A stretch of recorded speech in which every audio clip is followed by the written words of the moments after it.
You are listening to the Knightline Sports Network, brought to you by Travis Dever and the Dever team, 386-690-1636.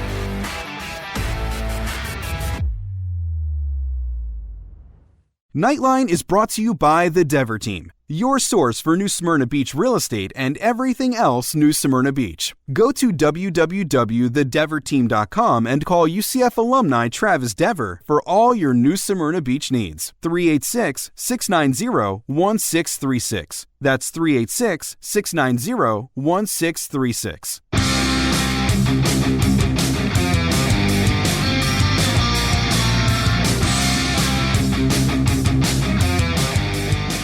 Welcome to UCF Knightline, your source for UCF sports and former player information.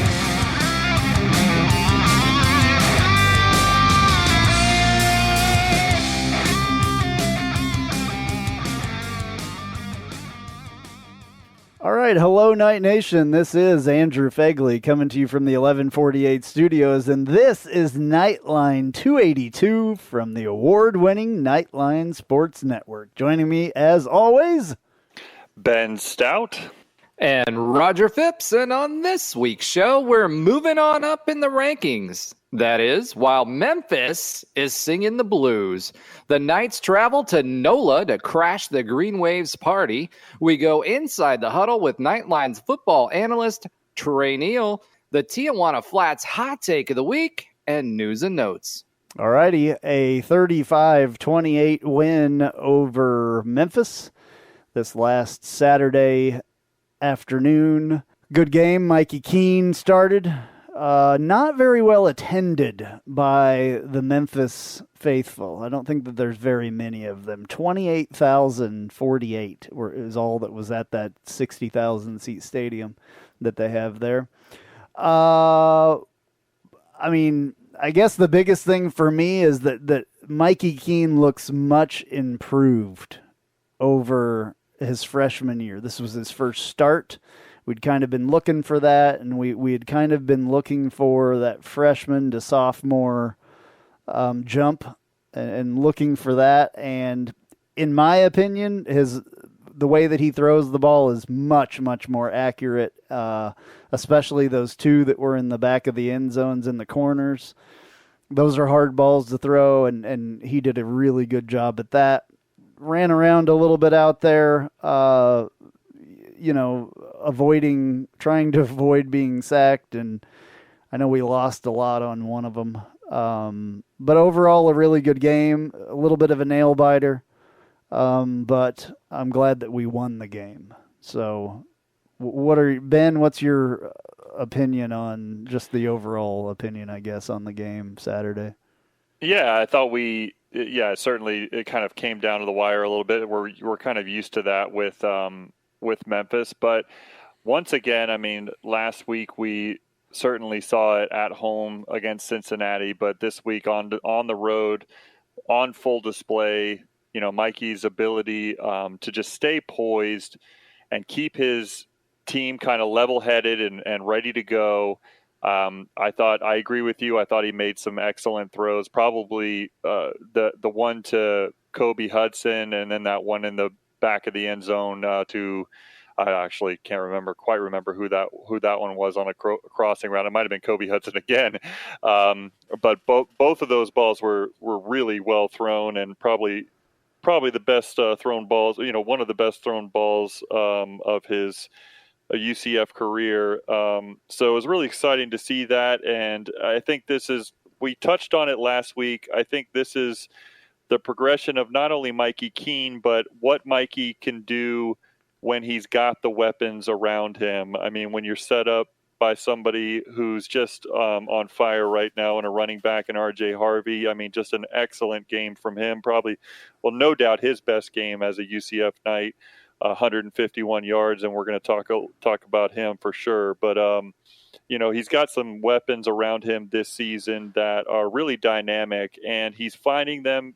and he's putting the ball in good spots where they can make a play. And it's a good luxury to be able to have a quarterback like Mikey come in when JRP gets hurt, and I think there's a real, there potentially is a real, there's a big decision that Gus has to make moving forward, I think, because Mikey played so well on the road and got a big win when we needed it. As Roger said last week, the Cincinnati win, how big it was, may not have meant as much if we don't take care of business the rest of the way. And this is step one of taking care of that business. And it was a big road win, our first road win, this season outside of the state of Florida. So, that's a big step and one we need to step up big. And he did that. And the whole team did that. It was a good team win. All right, Roger. Yeah, I mean, fourth quarter Mikey, right? This, it's funny, Andrew, I know you don't read the notes, but I put this was a nail biter. That was my first line on this. And a fitting end to the series, in my opinion. Memphis always plays us super tough. They were 34-4 at home since 2017. So this is not an easy place to play, in spite of the fact that they had 28,000 in the stands.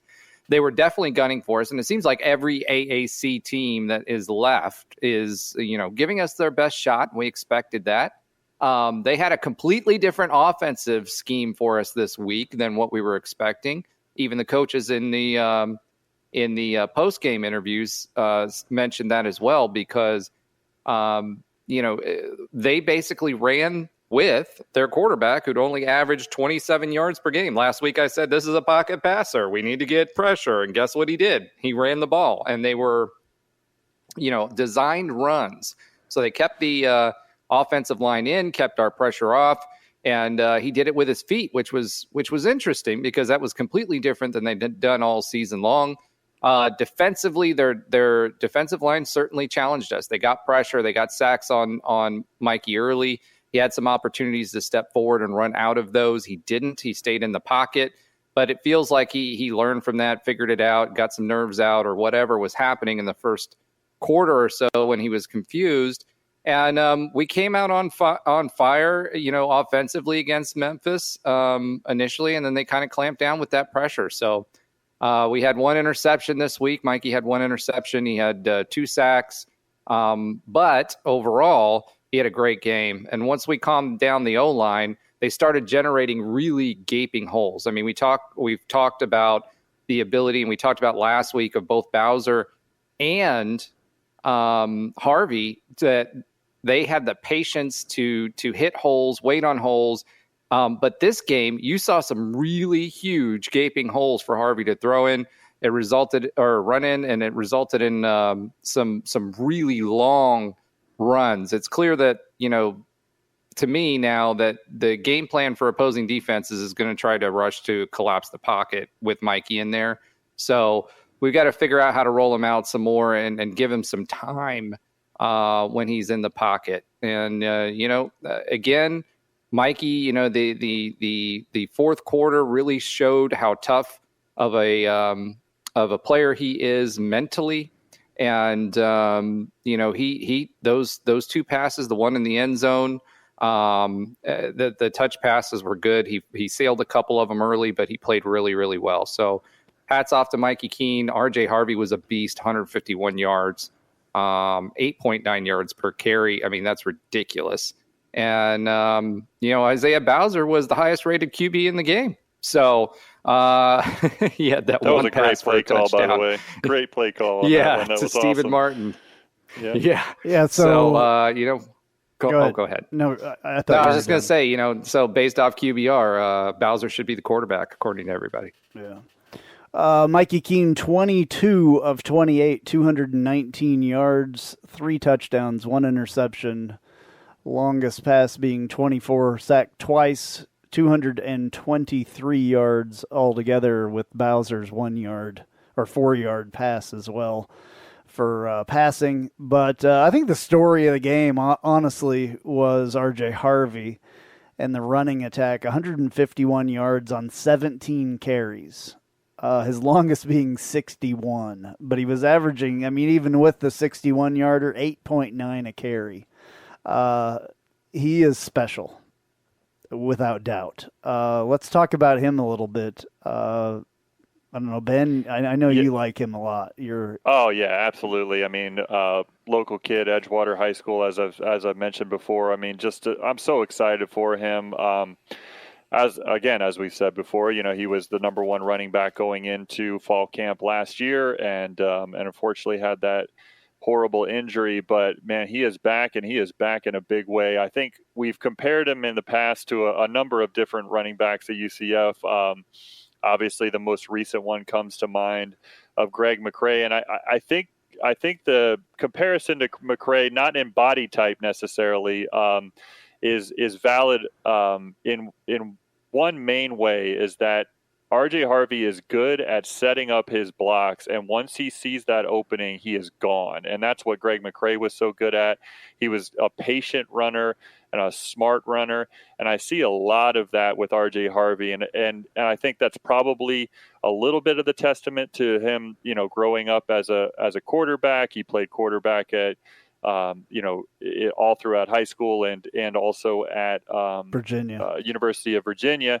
So I think that potentially that vision that he has can be attributed a little bit to him being a former quarterback. But man, that first touchdown run he had was just incredible, because he just kind of couldn't see the hole on the left side, kind of was patient with it, kind of bounced to the outside on the right hand side, and just once he kind of seen the open field, he was gone. And really excited for him. I mean, we knew our running back room had a lot of depth in it going into this season, but RJ wasn't really a guy that we talked about in the first sentence of that running back room, but he certainly is risen to the top now, and he's in my opinion, allowed Bowser to get a manageable amount of touches and average more yards per touch when Bowser's in there. And he's kind of taken the pressure off him a little bit, and overall, he's kind of risen our team to the next level with that running ability he has. So it's just a special player, and I'm happy for him, and I'm happy for us that we got him. All right, Roger, what did you think of the running game this week? Well, Ben said a lot, and a lot of the right things, in my opinion. I mean, the big thing with the running game this week for me was RJ proved who he was. I mean, the guy's got a knee brace on. He's a feel-good story. He was not only a transfer who transferred from UVA here, but he got injured before the season started last year, and he was supposed to be the number one back. He comes back. He goes through everything that he's going through. He's still running with a knee brace, and he still looks like a number one running back out there. And I think to your point too, Ben, it does take carries off of Bowser. It allows him to stay fresher towards the end of the game. And I don't know if you guys remember this in the Peach Bowl, but, Gus's way and what he's always done is in the fourth quarter, and this is SEC style, is he pounds the rock. And what Bowser does so well is when he gets in the red zone, he either pounds the rock or runs that wildcat play, but he's only able to do that, because they're trying to keep him fresh because of that promise earlier in the season, because RJ has stepped up and stepped out. He stepped out of the shadows and into the limelight, and he's done that with his ability. And we always said, Ben, your comparison, it's like Greg McCrae mixed with a little bit of speed from Otis Anderson. What we don't have, and what we haven't had with Greg McCrae was that burst speed, but he had the patience. So you watch him run, and you'll see him in a scrum with a bunch of guys, and then all of a sudden he pops it out to the right, and he's gone. So that takes, and he follows his blockers. That takes a lot. One, it takes a lot for the O-line to allow that to happen. But number two, it takes patience and a running ability that's very rare in a running back. Most running backs are one cut or one step, and they're gone. And if they run into a wall of defensive linemen, they do that. But he also has the ability to play tough. So it's kind of like Bowser-ish in the way that you watch him run, and he's moving guys after the initial contact. He's running through guys where he's got 3 or 4 guys draped, and he's falling forward for an extra couple of yards. he's not afraid to put his nose in the middle of that and run guys over. But at the same time, he has this knack for knowing where the hole is or when he should just kind of like sit back, dance, and wait for his opening. And that's why he's so successful. I mean, 8.9 yards per carry on someone with as many carries as he had, 17 carries, that's saying a lot. And he's doing it consistently. So, from a running back, there's not enough superlatives for what he's doing. And he's really coming on in the right time, because earlier on in the season, we started with Bowser. And I don't know if that was because he was still recovering from injury. And Bowser was the name everybody was screaming, and Bowser's still doing well. He's the unsung hero in the blocking game for the passing game. He's still that guy in the red zone that you want to get us a touchdown. But RJ Harvey, you just can't say enough about him. Absolutely. Yeah, did a great job. Caught one out of the backfield as well, which is good to see. Running backs be able to do that. O'Keefe ran a couple back there as well. Johnny Richardson came in. I believe he had one carry. I don't know if he's hurt or what's going on, but he has been the last couple games pretty ineffective. Yeah, as RJ Harvey has like risen to one of our top running backs, it does seem like Johnny Richardson has kind of faded back a bit. As you said, Andrew, I don't know if there's any issue with him health-wise, but it does seem like game planning-wise, he's kind of faded to a little bit back in the depth chart as RJ Harvey has risen up. Yeah. Receiving-wise, Kobe Hudson, 6 catches for 85 yards, 2 touchdowns. Ryan O'Keefe, 10 catches for 75 yards, no touchdowns. Javon Baker, 3 catches for 38 yards and a touchdown. And then, let's see here, Alec Holler, 2. Alec Holler, the most important catch of the game, in my opinion. Yeah, well, yes, I was going there. So, yeah, let's talk about that play. He's a legend as far as just making that happen. That was the game. If he wouldn't have made that catch, we may not have been talking as well as we are now about this game, at least as positively. So go ahead. When you think about it, right? I thought it was apropos that Coobs was the guy who did the uniform unveil this week for his 7th year, applying for extra eligibility. That was funny, by the way. That was hilarious. Well, when I saw the picture first, and I'm like, man, that looks like Kalubiali, and that's like, I think that was his number as well. So. I was like, man, I hope that's him. And then all of a sudden that thing came out. I wasn't sure. Yeah. I'm not sure if the video or the picture was first, but I saw the picture first. That was a genius play on a joke, and I love that Coobs is right along there with it. Right, he was down for it. He walks into the compliance office and it tries to apply for an extra year. I thought it was great, but his boy Alec Holler, because Coobs knows Alec Holler, and with that there was a couple of things that happened. One, he made a guy miss, and 2, he gave up his body for that first down. He knew exactly where that marker was. He knew how important it was, because we didn't want to turn the ball back over because Memphis was moving the ball and we needed to run out the clock. So it was kind of like the anti-ECU play where we had a ways to go. We got the play that we needed, and the player in Alec Holler not just made it athletically, but had the wherewithal to understand that no matter what, he had to make that first down marker, and he did it. And that sealed the game for us, because I think a lot of people were going to be looking around if Memphis got the ball back with time left on the clock. Yeah, it was just an absolutely huge play. I mean, you guys said it best. I mean, it was just an absolutely huge play when we needed it the most, and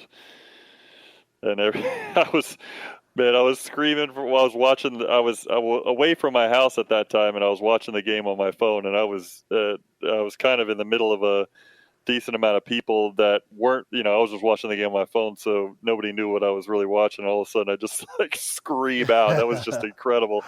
That was just an awesome play when we really needed it. I mean, it was fantastic, and I'm glad he came down with it. He's made some big catches throughout this season. He's made a couple of unfortunate plays as well, but in that moment, I think that was what was big about it. What you said, Roger, there is he knew he needed to get to that first down marker, and he really plowed through and got it done. It was fantastic. Yeah, a couple of times Mikey Keene ran that one off to the side. Didn't get the first down, was a little bit short, but, obviously. But didn't get hit. Didn't get a concussion. Hit. Yes, didn't lower his head and try to, get targeting called on himself. But, still moved the ball a little bit there. And those were plays that stuck out in my head from this besides, the scoring plays. Those two especially, because those were guys that were really trying to get there. So I think one of the many things I was impressed with Keene is his ability to just get the whole, all of our playmakers involved. It just seems like his distribution of the football has been kind of top notch over this last, let's call it, 1 3/4 of a game that he's played here this season. I think his distribution and his ability to see the whole field. I mean, I think it allows the confidence in play calling to know that if his first read isn't there, he's going to be able to scan the field, find his second, maybe third read, and if not, then he's going to try to get something, whether it be a couple yards with his feet, or throw the ball away and survive to make another down. But I mean, you look at some of the distribution. Obviously, Ryan O'Keefe, 10 receptions, that's fantastic. Kobe Hudson had a great game, 6 receptions. But you look at other players involved. It seemed like his distribution of the ball has been very good this game and the prior game against Cincinnati. Yeah, I thought for a little while it was going to be the Ryan O'Keefe show, and then Mikey Keene, Ryan O'Keefe, which is awesome. But obviously he's more familiar with Ryan O'Keefe, and they're more on the same page because they were together last year. So that makes a lot of sense. So yeah, Hudson the same way, because Hudson got here a little bit late, so he was running with the twos. So what you see is you see Baker, right, with JRP. That's his go-to. And I see O'Keefe and Hudson as the go-to for Mikey. Yeah. Yeah, but what's interesting about that, and again, it's just me watching the game. I don't really have the stats to back it up. It's more of a feel thing, but it almost seemed like the entire world knew JRP's going to Javon Baker, and he was so locked in on him where, again, Ryan O'Keefe, 10 receptions in this game, but it felt like it didn't feel like he was ever like Mikey Keene is ever locked into one player. He just kind of lets the offense, kind of takes what the defense gives him and lets the offense kind of carry the day. So there is a little bit of a difference there. I feel where, it seemed like he was just so locked into Javon Baker. JRP was. There is a difference, and there's a couple differences. We talked about it last week, in that I feel like Mikey has a better grasp on the offense and his options when he can read the defense. I think he's better at that than what JRP is. That being said, the way that we utilize JRP is different as well. Oh, certainly. He's making a read, maybe 2, and then he's running the ball. That's what his option is, and the way that we set up those plays, which is different than what the expectation is of Mikey Keene, which is to stand in the pocket, go through his progressions, and find the open receiver, right? So it's a different way to attack the defense. However, Mikey Keene still got to make those reads. And, when it comes to the difference between the two as far as passing the ball, and this is what I said this week and the week before, the difference is between them is the head game. And I do think Mikey gets up and, or I'm sorry, not Mikey, JRP gets up and down and Mikey doesn't. Mikey he locked in on a receiver and threw in a double coverage for his first interception. He shook it off. He had a bad first quarter. He didn't have a great second quarter, but in the second half, he came back and he shook it off and he played well. So he has that factor where, they say about quarterbacks that you have a bad play, you have to forget the play and run back up. I think JRP is a very energetic dude, more energetic, I think, than what Mikey Keene is. But Mikey Keene has a cooler head. And he's been there before. He's been in the big games. He played with against Florida. He's done that. So I think there's a lot of self-confidence and quiet confidence in his ability. But I also think that, Hudson wasn't available for the first 3 or 4 games of the season. Mm-hmm. So that's fair. He wasn't even an option. And to your point, he was very comfortable with O'Keefe. So, now he's got all 3 options. You've got some people that can create some distance or some separation, right? Because you've got O'Keefe as a weapon on the field. You've got who is a downfield threat, not just a tunnel screen or pitch or whatever, right? Which is what we do when JRP's in there. So O'Keefe is a legitimate downfield wide receiving threat. Baker is a downfield wide receiving threat who's been double teamed pretty much the entire ever since the first 3 games. And now Hudson's running free, and Mikey is doing a good job of stepping up into the pocket, waiting for him to get free and getting enough time to pass him the ball versus someone like JRP, who instead of doing that, he's tucking and running and trying to get that first down with his feet. So I think it's a byproduct, not necessarily of skill, but one, the head, the how they react to different situations, but also 2, the style of play that we're setting them up to play. Because Mikey Keene cannot do what JRP can do, and Mikey does what Mikey does better than what JRP does. JRP can't do what Mikey does. There's throws that Mikey has that JRP does not. Period. So with all that being said about Mikey Keene, the burning question is, what do you do this week? Because JRP, I'm assuming, is healthy again. Ben, who would you start? I'm just gonna, I want everybody to have their thing, so just gonna start with you. Yeah, no doubt. It was funny that you mentioned that he's got to be healthy now, because it looked like he was going in on that one play and he completely faked out the commentators during the game that everybody thought he was going in. But anyways, Beth Mowens was faked out. She didn't need him to be fake her out, because she was faked out on a lot of stuff on this call. She's terrible. She is terrible. She's terrible. Yeah, terrible.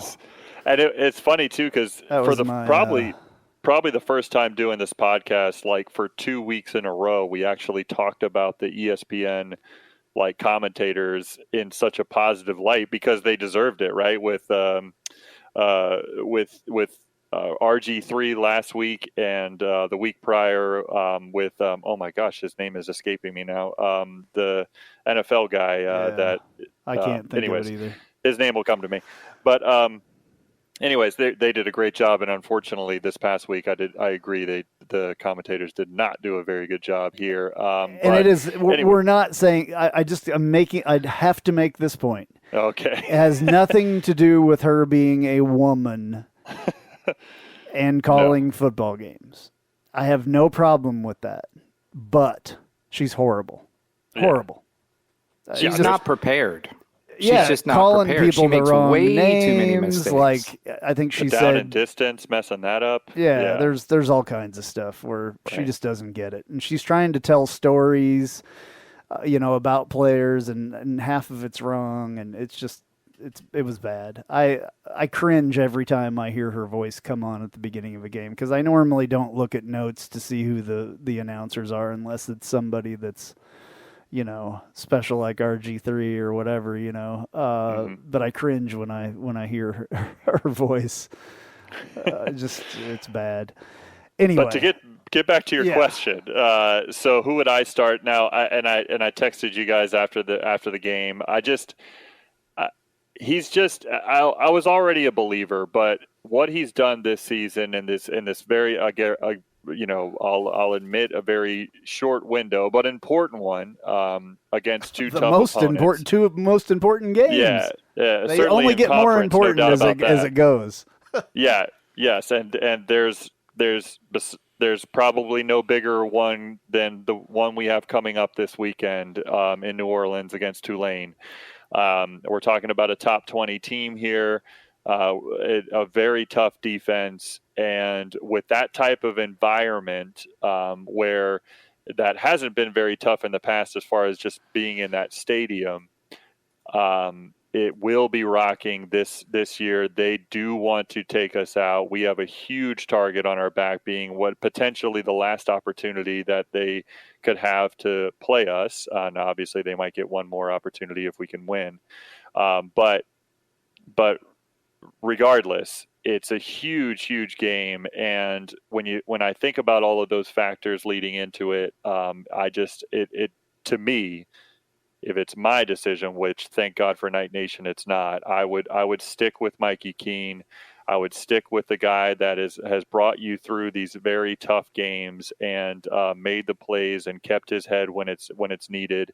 It felt like it's unfortunate the timing of JRP going down, because he was coming off such a very tough performance for him as far as turnovers go.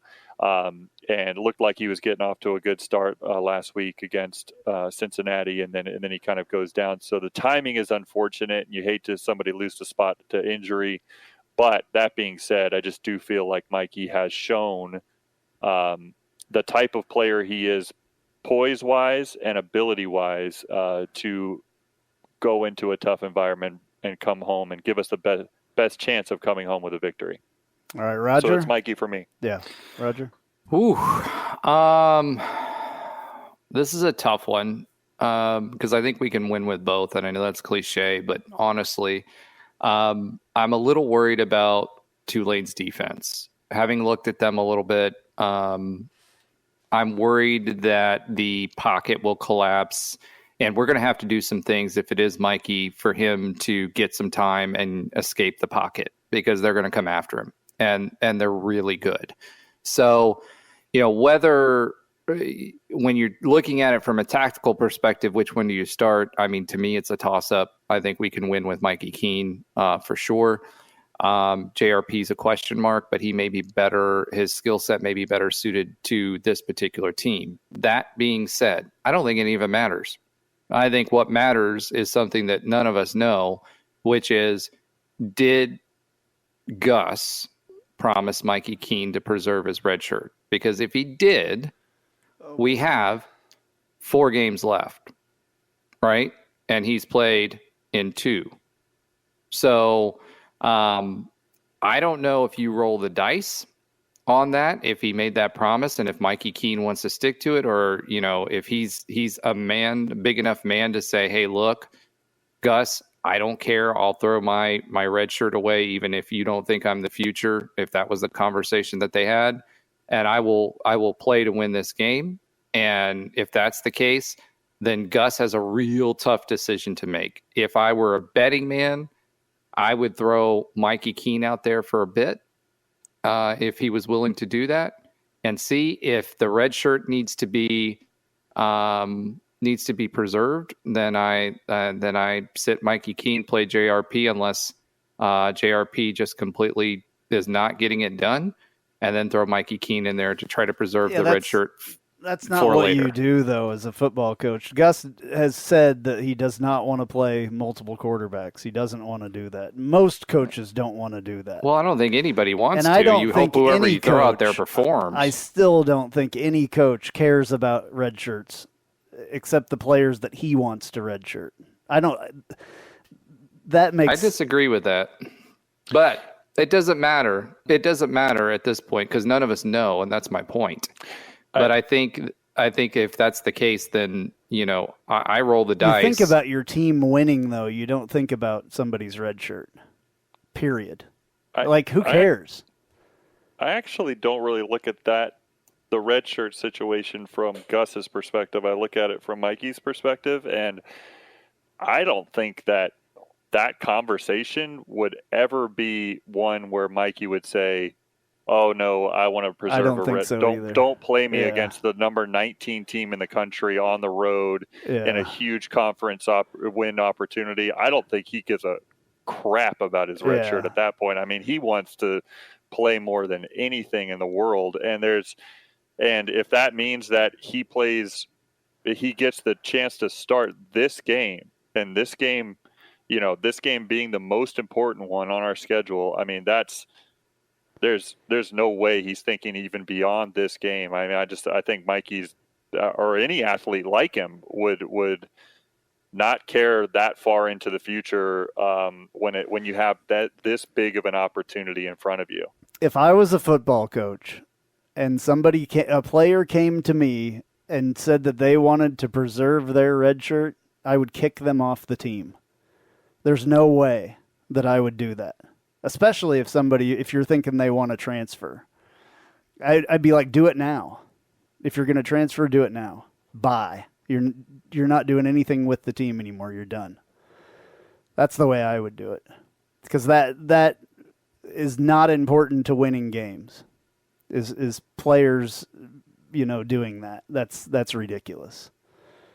So he just doesn't seem like that type of kid. At all. He's so not, I mean, he's not. So I mean, it just seems like while the red shirt conversation I would agree with if he was coming in garbage time numerous times, right? Like, so say JRP is healthy and we've dominated numerous games, and he's been brought into garbage time, and we're talking about the 5th garbage time of the season. Then I want to preserve the red shirt, but right. This is a totally different situation. This is a chance to start and lead your team to a victory. Even a championship is worth way more than a red shirt. Exactly. Yeah, and I don't think Mikey Keene is that kind of guy either. I just don't. I don't see him being like that. Y'all know who I would start. I'm not even going to tell you. It's obvious to me. It should have been done from the start, to be honest with you, and we're seeing it now. So I will tell you. There's no question in my mind that it should be Mikey at this point. He's won 2 of the most important games of the season. Came out off the bench, did exactly what he needed to do, gives us more of a passing thing downfield, and wins games. He's done nothing but win games so far. So that's it. Yeah, all right. Well, I'm gonna ask a quick question of you, Roger, and Andrew. I'd like to hear your opinion as well, if you have one on this. Is obviously our offensive line has played pretty well over the last couple of games, and a lot of that has to do with, I think, them finally gelling and coming together as a unit. But I do wonder, with the differences in these 2 quarterbacks, JRP versus Mikey Keene, which I hate saying versus between those two because thank God they're both on our team. But is the predictability or the pocket kind of, him going to be in the pocket, him being in the pocket, Mikey Keene,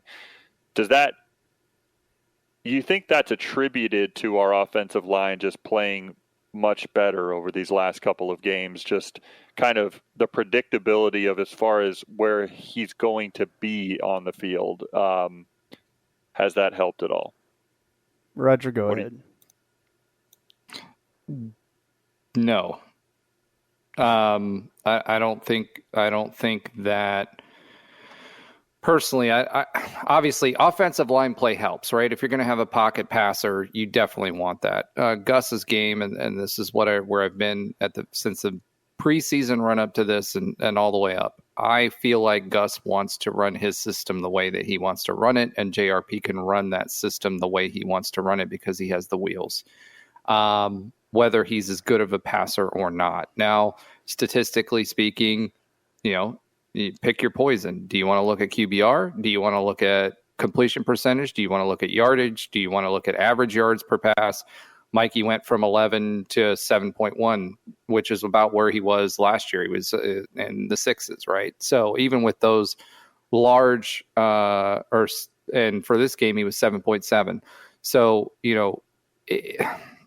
to me, I don't think it's so much about the offensive line. I think it's about what they can bring to the table. Now, the offensive line helps depending on which situation you're in.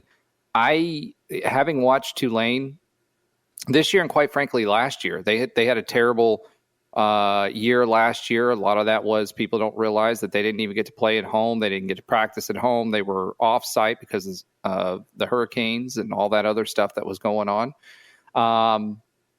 This defensive front for Tulane is no joke, and they're going to get pressure. And whether they get a sack or not, Mikey's going to have to be really accurate and make sure he doesn't make throws like he does in the first quarter if he's going to be successful, because they get turnovers, and their turnovers are on picks and on fumbles. Vast majority of them, if I recall correctly, I may be wrong on this, is picks. And the way they do that is pressure. So it's going to be a tough road to hoe for our offensive line. This is going to be the best defensive front that they've seen all season long. And statistically, they're very similar offensively to what Memphis is, with a lot less time of possession, which means their offense is potent both in the running game and the passing game, which is later on I asked Trey a question, and Ben, you didn't hear this because you weren't on, about whether, do you run time of possession plays and try to milk the clock, or do you try to get as many opportunities and score as fast as possible, knowing that the chances are that they're going to get a turnover. They have 4 turnovers, I think, on average per game, or not on average per game, in the last game that they played before us. So these guys rank, I think, within the top 15 in turnovers for the entire country. So the question is going to be, do you risk it through the air, knowing that defensive line? I think it's more about that versus, or do you want to, use your misdirection, which is what Gus likes to do, use your misdirection and almost like a triple option, quasi triple option type of game, and use his feet to get those first downs. I think that's more about what the question is that's facing Gus. How he goes with it, I don't know. I mean, Mikey Keene's got the hot hand, and you don't take the ball from the hot hand unless you absolutely have to. And Ben, you probably remember this, and Andrew, you might too. Remember NBA jams when you got your player on fire, right? And he's hitting every three. You got Stockton out there hitting every three that's possible. You don't take the ball away from him. I think it's the same thing here, and that's most sports. So I know that the defensive line is going to be a tall task for our offensive line. I think they're gelling right at the right time. How you play that and what what your strategy is. That's why they pay Gus millions. So, but that really is the question I feel like he has in front of him with this team, with Tulane, is he's got a defensive front that's going to get pressure, and it's going to get on the pocket. Do you ride Mikey and ask him to rise to the occasion? If you feel like that offensive line may have some trouble with that defensive line, or do you try to offset that with misdirection, going sideline to sideline, and keeping them off balance that way? And that's the question fundamentally from a strategic standpoint or a tactical standpoint when you're looking at it for me. Andrew? Well, I mean, JRP has been notoriously not good hanging on to the ball. You know what I'm saying? ECU. Just ECU. And then when that happens to him, if he gets flustered, he loses his mind and the game's pretty much over, ECU. I think it would be much easier to have a guy with a cool head that can forget about the last play if he throws a pick or whatever, than a guy that gets in his own head. As far as the offensive line, I mean, I didn't play offensive line very much. I did when I was a little kid because I was a little bit bigger than a lot of the kids. So 3rd, 4th, and 5th grade, or 4th, 5th, and 6th grade, yeah, I was on the offensive line. It doesn't really matter in that type of football, passing or running. But just from my experience of that, though, and knowing somewhat about playing offensive line, I would probably rather know where my guy was and being in the pocket versus not knowing where he's at all. You know what I'm saying? Does that make sense or not? Yeah, no, that was kind of the question. Because Plumlee, go ahead. No, I was just going to say that was kind of how I was asking it. I was wondering from a football perspective, just that predictability of the quarterback as far as the location of your quarterback, if that helps the offensive line at all. Yeah, I mean... Oh, sorry, I took that completely pass blocking the different in direction. Sorry, I misunderstood that question completely. I wasn't going to interrupt you. It's all good. Pass blocking and run blocking are two totally different things in a way. I would think that it would be much easier and much more cohesive to have a guy that's going to be in the pocket and he's going to be in the pocket and you kind of, I would think that those guys should be able to sense him behind them in a way when he's in the pocket, or he should be in the pocket. You know what I'm saying? So I think it would be easier, in my opinion, for the offensive line if they knew they had a pocket passer versus a guy that, yanks it down and runs a lot with it. And then the turnover thing, like I said, ECU, that's all you have to say about that. That was horrible from JRP. Yeah, and there's been other times against tough defenses where Louisville comes to mind. Mm-hmm. Is where it just got really, the walls kind of closed in, and it felt like the poise that we are getting accustomed to now with Mikey, you didn't quite see with JRP. And I know it's unfair, but it's the reality that's in front of Gus Malzahn this week. And, as you said, Roger, I mean, do you go with the hot hand or do you go with quote unquote your guy? And I guess at the end of the day, the answer to that question for Gus may be, what game plan do I feel like is going to beat this Tulane team? And if I choose the game plan first, maybe it's lining up to the quarterback that's best for whatever that game plan is. But I don't know. I mean, I guess, again, I'm glad that I don't have to make that decision. This is why we don't get paid millions exactly. of dollars. I'll certainly take his paycheck, but I don't want to make this decision. Yeah. But the good news is I will agree with Roger that I don't want to say it doesn't matter. But the good news is we have the weapons to beat this Tulane team.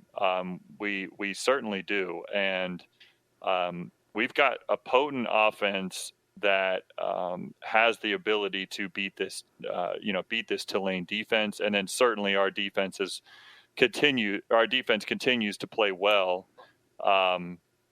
especially in the red zone. Well, in the red zone they definitely did. Yeah, but 60s. So here's, and I was going to transition to defense earlier before we got on this topic, right? But 64.29%. third downs converted. That's by far the highest that we've had. Like by far. Cincinnati, 28.57. Our average went from, for the year, on opponent third down conversions, from 33.33%, which it's been going up, right, to 36.64%. This game was, they made the turnovers that they needed to make. They held the offense to the point where we got enough field goal tries and they pushed them. But this game defensively was not good. You can look at it in the stats on how many hurries we got, no sacks. Probably one of the most potent offenses, though, and just, downhill running and, that type of... But it wasn't the downhill running for the running backs that got us. It was the quarterback. Well, as you whoever, said, Roger, yeah. I mean, they hadn't shown that before, right? So they showed something completely different. I don't know how many of those third down conversions were actually Seth Hennigan running the ball. I'm not sure about that. But, potentially that kind of new look to their offense, that new wrinkle where their quarterback is getting out there and running in actual, schemed and planned runs, took T-Will a little bit off guard there.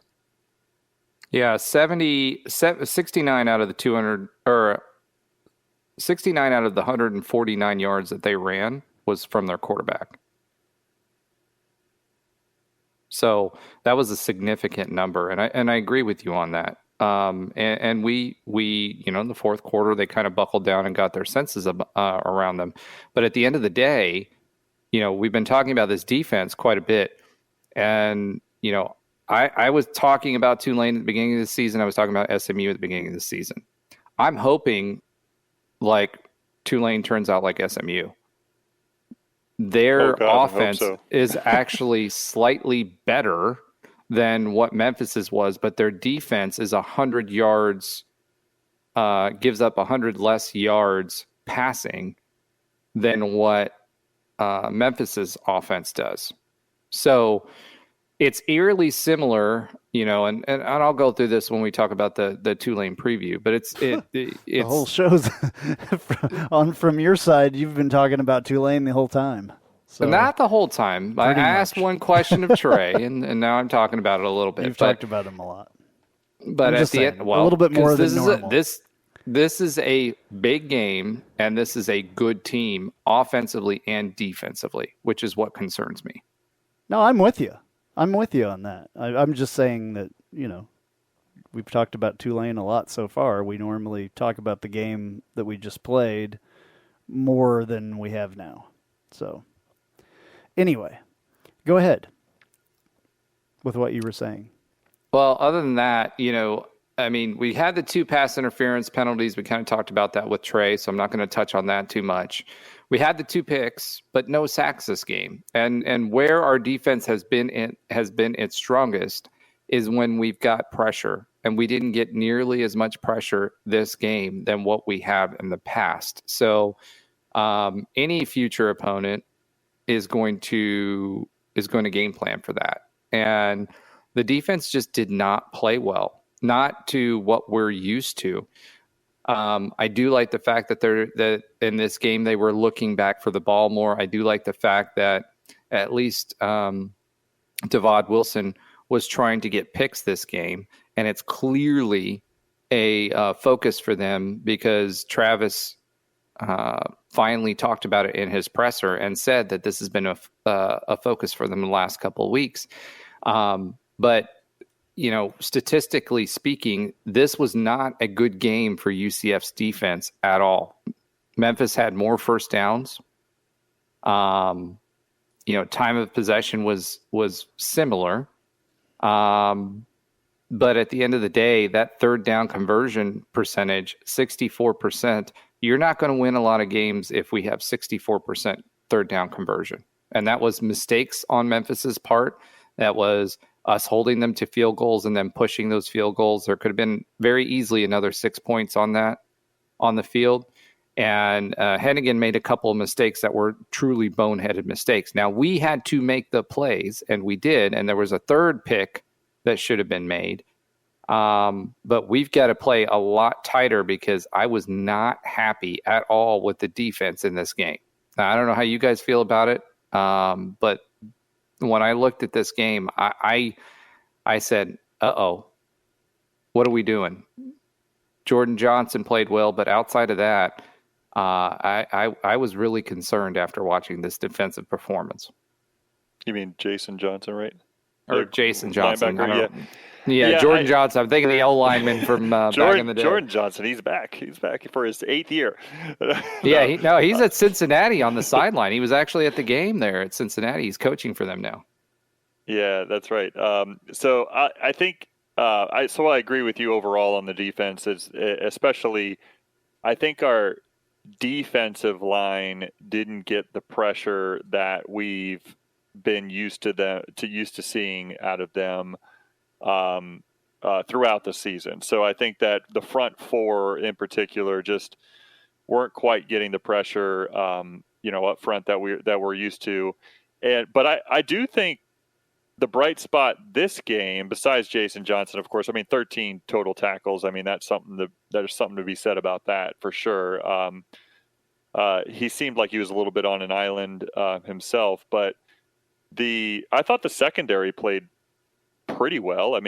Most of our pass defended this year, a couple of them come from the secondary, but for the most part, we've had some pass defended that have come from the defensive line. But this week, we've had a number of batted balls that came from our secondary, and a couple of them on some pretty big plays. I think Devontae Brown had one that was that kind of stands out to me towards the down the stretch there, where that was huge.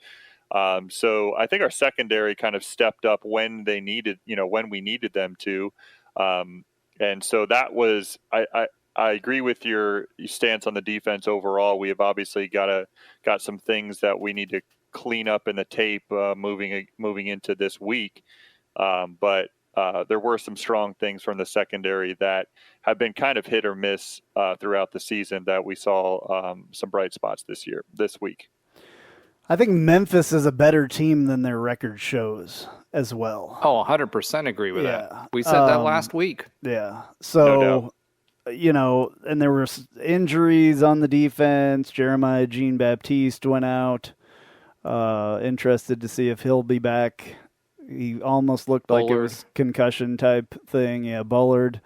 Now, is there news on Bullard? You said something that he's out? Yeah, I think he's out for the rest of the season. He was in a brace and on crutches during the game. Okay.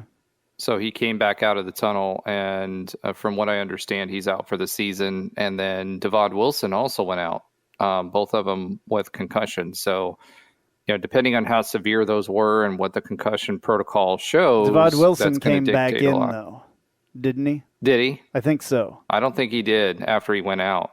He was in, and then he went back out. Because he went down I think twice in the game. And I did, thought that he came back the second time. Maybe not. I could be wrong. That sucks for Bullard. Hopefully that's not the case. I haven't heard that yet, but hopefully that is not the case for him. That sucks. Yeah, the defense obviously did not have their best game. Probably one of their worst games. They got the job done. Luckily, but it definitely was not their best game. So, they were put into two in a row, very, very serious situations at the beginning of that game, and those two turnovers were huge. We had a chance to lose a lot of momentum there, and we got it back both, 2 times in a row there with those 2 great plays. So, the red zone defense and those particular occasions in the first half certainly, stepped up in a big way. And I think certain players, down the stretch, kind of made plays when we needed them to, and we came out with the victory. So that was good. Yeah, Roger, did you see the PFF stuff at all as far as defense goes? It was late getting out. I do have them. I didn't put them in the notes. If you give me just a second, I can pull them up for you. Okay. Well, let's take a break here real quick. It's time to do that anyway, and then we'll come back and we'll talk to Trey, and then we'll talk a little bit more about Tulane coming up later as well. Hey, this is Travis Dever, Kai's Real Estate, the Dever team, New Smyrna Beach. Your source for real estate and everything else, New Smyrna Beach. Proud sponsor of Knightline. Call me anytime at 386-690-1636. That's 386-690-1636. Let me show you my hometown, New Smyrna Beach, UCF's favorite beach. Go Knights and charge on. An auto accident can change your life forever. At Chad Barr Law, we are raising the bar on what to expect from your personal injury attorney. Hi, I'm Chad Barr, and I want you to know that our entire team is dedicated to providing you with the representation you deserve in your greatest time of need. If you or a loved one have been injured in an auto accident, call 407-599-9036 for a free consultation or visit chadbarlaw.com. At Chad Barr Law, our clients come to us in need and leave as family. Offices, Altamont Springs. Looking for more out of your Porsche? Look no further than Flat6Motorsports.com. They have the widest selection of aftermarket Porsche parts anywhere in the world. With over 85 product lines and in-depth expertise, Flat6Motorsports.com is your one-stop shop for any Porsche performance needs. Whether you're shopping for intakes, exhausts, suspension, or tuning, they have you covered. Flat6Motorsports.com is the premier Porsche aftermarket specialist. Check them out at Flat6Motorsports.com. All right, please welcome back to the show, Trey Neal.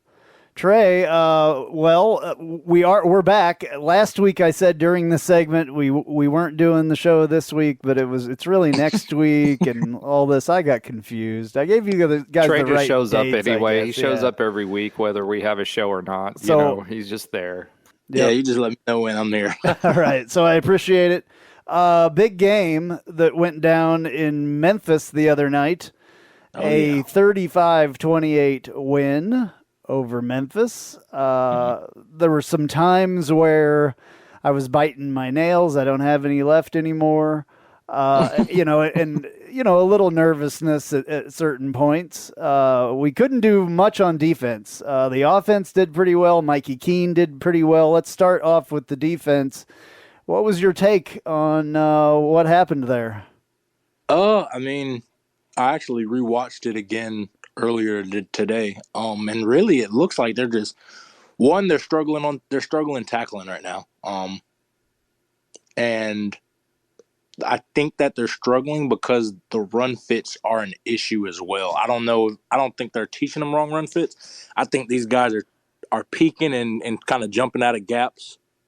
And it's not like they're giving up a lot of rushing yards. It's just they could be putting this Memphis game. They could have them behind the sticks where they could be a 1 yard gain or a tackle at the line of scrimmage for no yards, but they get 3 or 4. And now they're playing on the sticks, which is making it harder for them later. But that's what I really saw for the most part. It's really more of a tackling and run fit is where they're running into a little bit of issues. And then on third down, they kind of gave a little bit more of the double mug look where they have everybody on the line of scrimmage and all the DBs are playing flat top and they're blitzing and they're popping out. But I think some of those guys that are popping aren't really used to it. And they're not dropping and they're not doing the right spot drops. They're just kind of, for example, Morris Brass was dropping in the middle of the hook of a cover 2.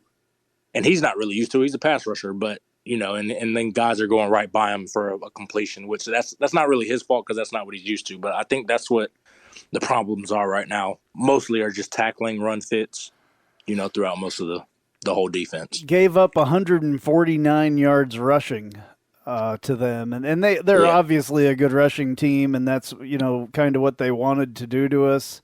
Mm-hmm. So they were pretty successful at that. 433 yards total, passing 284 yards.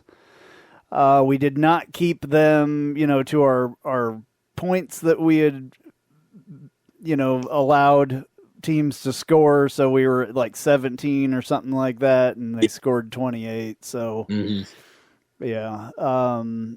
Luckily, Roger, go ahead with what your question is. Sorry. Just to build off of what you guys were talking about, a couple things that kind of stood out to me. This is the second week in a row that gaps have been an issue. They were an issue at Cincinnati, although we played a lot better. But one thing to point out that I thought was interesting, and I noticed it right away, if you listen back to my analysis for Memphis last week, one of the things that I said was he's a pocket passer, right? He'd average 27 yards per game rushing the whole season. And what did they do and come out? They basically made him into JRP. So they were not ready for that. They definitely schemed for us for that. And it took a little bit for them to really knuckle down on that, really until the third quarter. The other thing is they're doubling people like Trayvon Morris-Brash when he's trying to rush, which is why I think they're dropping him back into coverage. With the loss, we had JJB that we lost this week. Johnson came in. What do you think? Do you think we can compensate with that? Because JJB set the edge quite a bit for us throughout the year. How do you think we compensate for that this year or this game against a pretty stout O-line in Tulane? Because obviously we're predicated on blitzing. Yeah, big loss. I think you're probably just going to have to bring extra guys in the box because thing is with JJB, you can play a lighter box because how good he is off of getting off blocks and filling the run and just diagnose. Like he's a very instinctive player, so he sniffs out a lot of the runs. So you could play with a lighter box. If it's 6 men blocking 6 guys in the box, he could make plays, and it's not an advantage for the offense as it normally would be with most teams.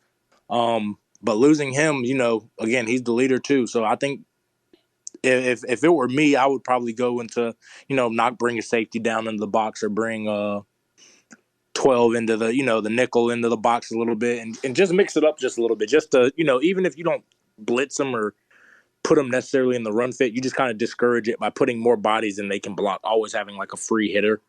And make them into just, I think that's what I would do just because, again, that's a big loss. And it does change the dynamic of your defense, losing that. And I think that, unless they feel that they can properly replace them, if they can, then you don't change anything. But, I mean, just what I've seen, that's a big loss, so. Yeah, the other thing, too, when you were talking about spacing, right, one of the things that we've noticed a lot was the safeties and how much space and how much cushion and how late they were to the party on a lot of these plays. And you saw the safety, specifically Devod Wilson, on the last 2 games. He's been trying to be more of a ball hawk. What have you seen that's been different with regards to the spacing and making sure the safety's in the right place to help support making the play? Yeah, I mean, I think I think the big thing for me, at least when I played, it's a tendency thing. The good thing about safety is, again, you most of the time your eyes, you get to vision the quarterback, you get to vision, route concepts and kind of peek at the quarterback. Corner, you're almost bump and run, and you turn when the receiver's eyes get big, or when you hear ball or things like that. Safety, you have to be vision on the quarterback, and the only way you can kind of diagnose and know what's going on is, game prep to me. I think, just in my 4 years of seeing it, that's what made, those other great safeties that have came through there. That's what made them great is the game planning. They knew what plays to go make plays on. They knew what plays that they can't risk it. They knew which plays to risk it. And I think he's starting to fill into that and understand that a little bit more just, as he's playing more and more. And he's a vet back there, man. So, he's starting to make the plays that I'm expecting him to make, just being, this is his second year, starting, but he's played a lot of football. So he's starting to make the plays he should. And I think, he's putting that time in the film room, and he's starting to fully grasp, what he can risk and what he can't. And I think it's starting to lead to that ball production that we're seeing. So you mentioned earlier that UCF was kind of having problems tackling. What do they need to do differently, or what would the practice look like when a team is having problems tackling? Would you get out there and, I mean, they don't run Oklahoma drills anymore that I know of, or things like that. But what would you do to try to improve that? What would you, if you were the coach, what would you tell the team? Yeah, I mean, what I see right now with most of the missed tackles is they're just going in with their shoulders, not wrapping up. Which what's crazy is I would do the same thing, but it's just something that you just have to keep on. You have to keep on harping on them, keep on teaching. And if I were coaching, I just on a day that we might not have, it might just be shorts and shirt with just helmets. We might just put on shoulder pads. You're not going to hit every period, but sometimes just thud up, wrap up, like go do that on a play. If it's the open field tackle, just go thud them up and wrap up, drive them for 2 steps, and then let them go. You don't have to bring them to the ground or anything. But I think that's where you kind of get out of those bad habits or just throwing your shoulders and just diving at the legs. I think that's just where you develop those habits. Let them play in short so that you're not you're not in full pads, but put on your shoulder pads and just thud up a little bit. I think that's the only really way you can fix it in season. After season, you can, there's a lot of things you can do. You can go clip every tackle you made, every tackle you missed, look at it, see the technique, and then you can work on it. But with such a short week and then, game planning, that's really the only thing is just get them in the kind of break that bad habit and make them get, better habits during practice. So does any of this have anything to do with players trying not to get called for targeting? It might have a little bit. To me, I don't. It's tough because there's different kind of hits for different kind of situations. If you have a running back coming at you one-on-one and you guys are essentially making eye contact, you have to tackle normal. Like if targeting happens, it shouldn't happen. If it's targeting happens, if you're doing everything correctly, you shouldn't get targeting. But if it's one of those things where they're throwing the ball across the middle and you're trying to meet a receiver to not give up a catch or anything, that's a little bit kind of different. I think in different situations, going for those targeting kind of hits and they're trying to pull up a little bit, I do understand it. But their problem right now that I'm seeing isn't necessarily that. I think they're just not fundamentally doing the things that are, that require of them in these missed tackles. Some of them, earlier on in the season, it was just they were trying to strip the ball too much. Now I just think they're just trying to hit without wrapping up and bring the defender down. I think that's really it. I don't think it's a targeting issue for the most part. Some of the plays, yes, they're missing tackles because they don't want to get targeting, so they're just kind of hoping that they hit them with their shoulder and they fall and then they bounce off and they keep running. I think that's a gray scenario. So, but for the most part, what I'm seeing right now is just they're not wrapping up right now, or they are wrapping up and then their feet die and they're not driving, and then the running back is driving his feet and just breaks the tackle. Yeah, well, through your entire college career, targeting was a thing, right? Like you. Oh, yeah. Mm-hmm. Okay, yeah. When I played, obviously there wasn't a rule of targeting, and me personally, I think about it and I'm like, man, this would make everything harder because I'd have to think about it a lot more. Exactly. And really try not to do the things that you're going to get called targeting for.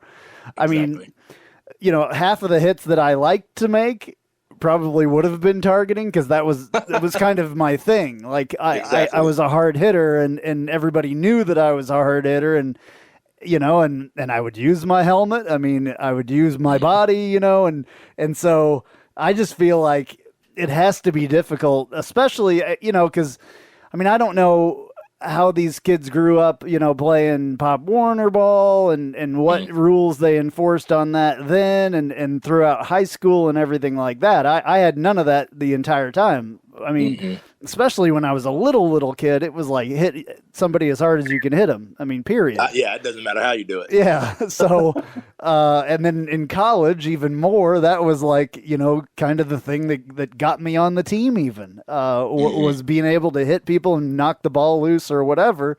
So I feel bad for these kids and even your, class or age. Yeah. Of it just, I don't know. In a way, I'm happy that people, because you see what happens and you can get hurt either way, being the tackler or the tacklee, so I don't know. I don't personally like it. So, yeah, I mean, it's like you're saying, it's tough because the whole targeting thing, when I was in high school, it wasn't that was when I remember it kind of coming on the scene like, hey, you don't need to tackle like this because of targeting. I don't really remember penalties of targeting when I was in high school. That first started happening in college. But yeah, I mean, again, it is difficult because, I mean, again, you grew up. I've been playing since I was little. I grew up just, you play defense, you run as fast as you can, as hard as you can. Like you don't think, you just run and hit, and go make plays. Like that's all it was. And then you get to college where it's like, hey, you do that, you're gonna get. Back then, it was you're ejected. Now I think it's might be an ejection still. Like back then, I remember in the Peach Bowl, Kyle. KG, he got ejected and he had to go to the locker room and you don't know anything. And then, of course, it was the end of the season. But then the following year, he suspended the first half. That's crazy. That's just so stupid. To me, it's just crazy that's such a huge penalty. But I get it. It's just again, ultimately they just want, they want people safe, but they also targeting, putting it in makes offenses more prone to throw over the middle. When I was growing up, you were never allowed to come across the middle. Even when I played receiver, you go across the middle, you're going to get hit, and you're going to get hit hard, and you know what I'm saying? And that's what made those kids or the players that would go across the middle and catch those balls, that's what made them so important and so tough. Exactly. Is because they knew they were that was your spot. I'm, in the slot or whatever, and I'm going across the middle a lot, and the tight ends would do it. It's still a little bit, more tight ends today, but yeah. Yeah, I mean, that was my favorite part. Yeah, exactly. Getting one of those guys coming across the middle and seeing it before he saw it and just wham, knocking you could set the tone. Yeah, absolutely. Either on either side of the ball. Yeah, exactly. I remember, I think it was one time in practice, I remember Kyle came across the middle in a scrimmage, and he just laid out somebody on offense. And I mean, yeah, they caught it, but it's nobody wants to get hit like that. Not on offense, most guys on offense, 99% of them, they're not trying to get hit. That's why they're playing offense, is because they don't like doing all the physical stuff. That's just my thought. Yeah. But, those kind of hits set the tone. Even when I used to watch football growing up, guys coming across the middle get hit like that. I mean, you got guys hey, I'm not going across the middle, so don't even waste your time calling that play. I'm not going to try to catch it. I'm not, you know what I'm saying? You don't want that. Nowadays, it's almost free access because guys are thinking, I don't want to get ejected from this game for targeting. Let me go low, or let me just lead with my shoulder and not wrap up. Because if you lead with your shoulder, you take your head out. The problem is you're not wrapping up. You can't wrap up with one arm because you're only going with one side of your shoulder. You can't hit with both sides. Right. You know what I'm saying? Without leading with your head. So right. It's inconvenient. And again, I hate it because I think I almost got in the Peach Bowl. I got called for targeting, but they reviewed it. But I'm like, how else do you want me to hit him? Do you just want me to wait for him to make eye contact with me before I hit him? You know what I'm saying? It's a lose-lose situation. You want me to pick him up and carefully lay him down and make sure, he's comfortable? Yeah, even though the flags being called now with the quarterback, I get it. Trust me, I completely get it. You don't want your quarterbacks getting hurt because that completely changes the dynamic of any team's offense. And that used to be a big thing too. Take the quarterback out, or take whoever exactly. Take whoever the most important player is out. No matter how you can do it, take him out. Exactly. And then you're down. You don't have to cover that guy. Exactly, and that's again, that's not really I say that's old school, but that's how I grew up. Hey, this is their best player. No, I'm old. We need to hit him so hard, or we need to knock him out the game. If we want to win, knock him out because he's good. Yeah. That's just normal conversation. Now they're like, oh my gosh, you're trying to hurt somebody. Why would you do that? But it's a different time, man. It's just a different era. And again, like you said, yes, guys, they think about those kind of plays because when you're breaking, naturally you want to just go hit them as hard as you can. But then you think even just that little bit of hesitation is the difference between a catch and, a first down that ends the game, or, causing an incomplete pass, but possibly getting targeting. Just that little hesitation is the difference. And I hate that they have that hesitation now. Yeah. All right, Roger, sorry about that. That's okay. Men yell at clouds, and we know now what grinds Trey's gears. So, but it's a valid argument. I mean, we've all said it on here. All three of us have said it. You separate the guy from the ball. Doesn't matter how you do it. You hit him as hard as you can so he drops the ball. And that was your helmet and your shoulder, right? And someone coming across the middle, especially someone who's not looking and they're coming towards you across the middle, you laid a lick on them. That's how you did it. That's football. Right. You get punished for doing that. Yep. So, wow. All right.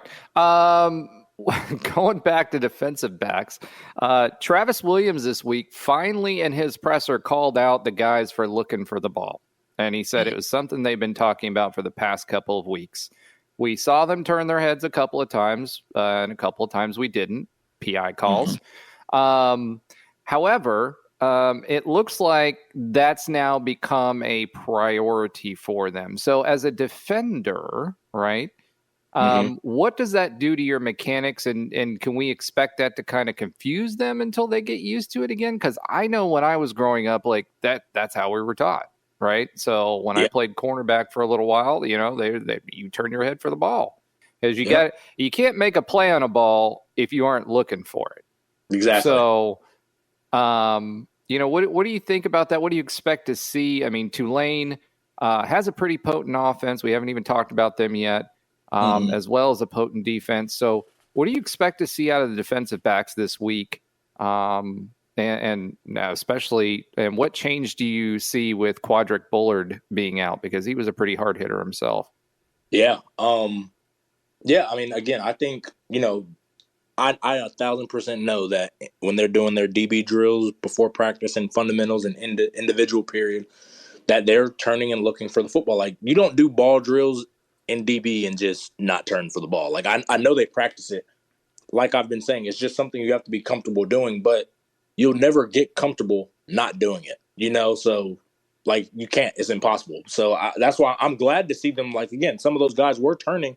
But also the good thing about turning for the ball is if you turn and look, if the umpire or the ref is thinking, oh, I might throw a flag, if you turn and look for the ball, most of the time they're going to swallow the flag because they're like, hey, you're looking to make a play on the ball. That's not a flag. But when you're just sitting here face guarding the receiver and not looking for the ball, yeah, they're more inclined to throw it. Like, I remember talking to refs before the game, like, hey, if you don't turn and look, we're going to throw it. It doesn't matter if you barely pull it, you know, if you barely tug them. Even if the receiver feels like he's getting pulled, we're going to throw it if you don't turn. So, like, again, that's why you should turn, because you're giving away the benefit of the doubt of that PI call. And how much? Go ahead. I was just going to ask you real quick, because you made a point, and we saw this with Mikey Keene. He was talking to the refs beforehand, and you know, they're basically telling them how they're going to call the game.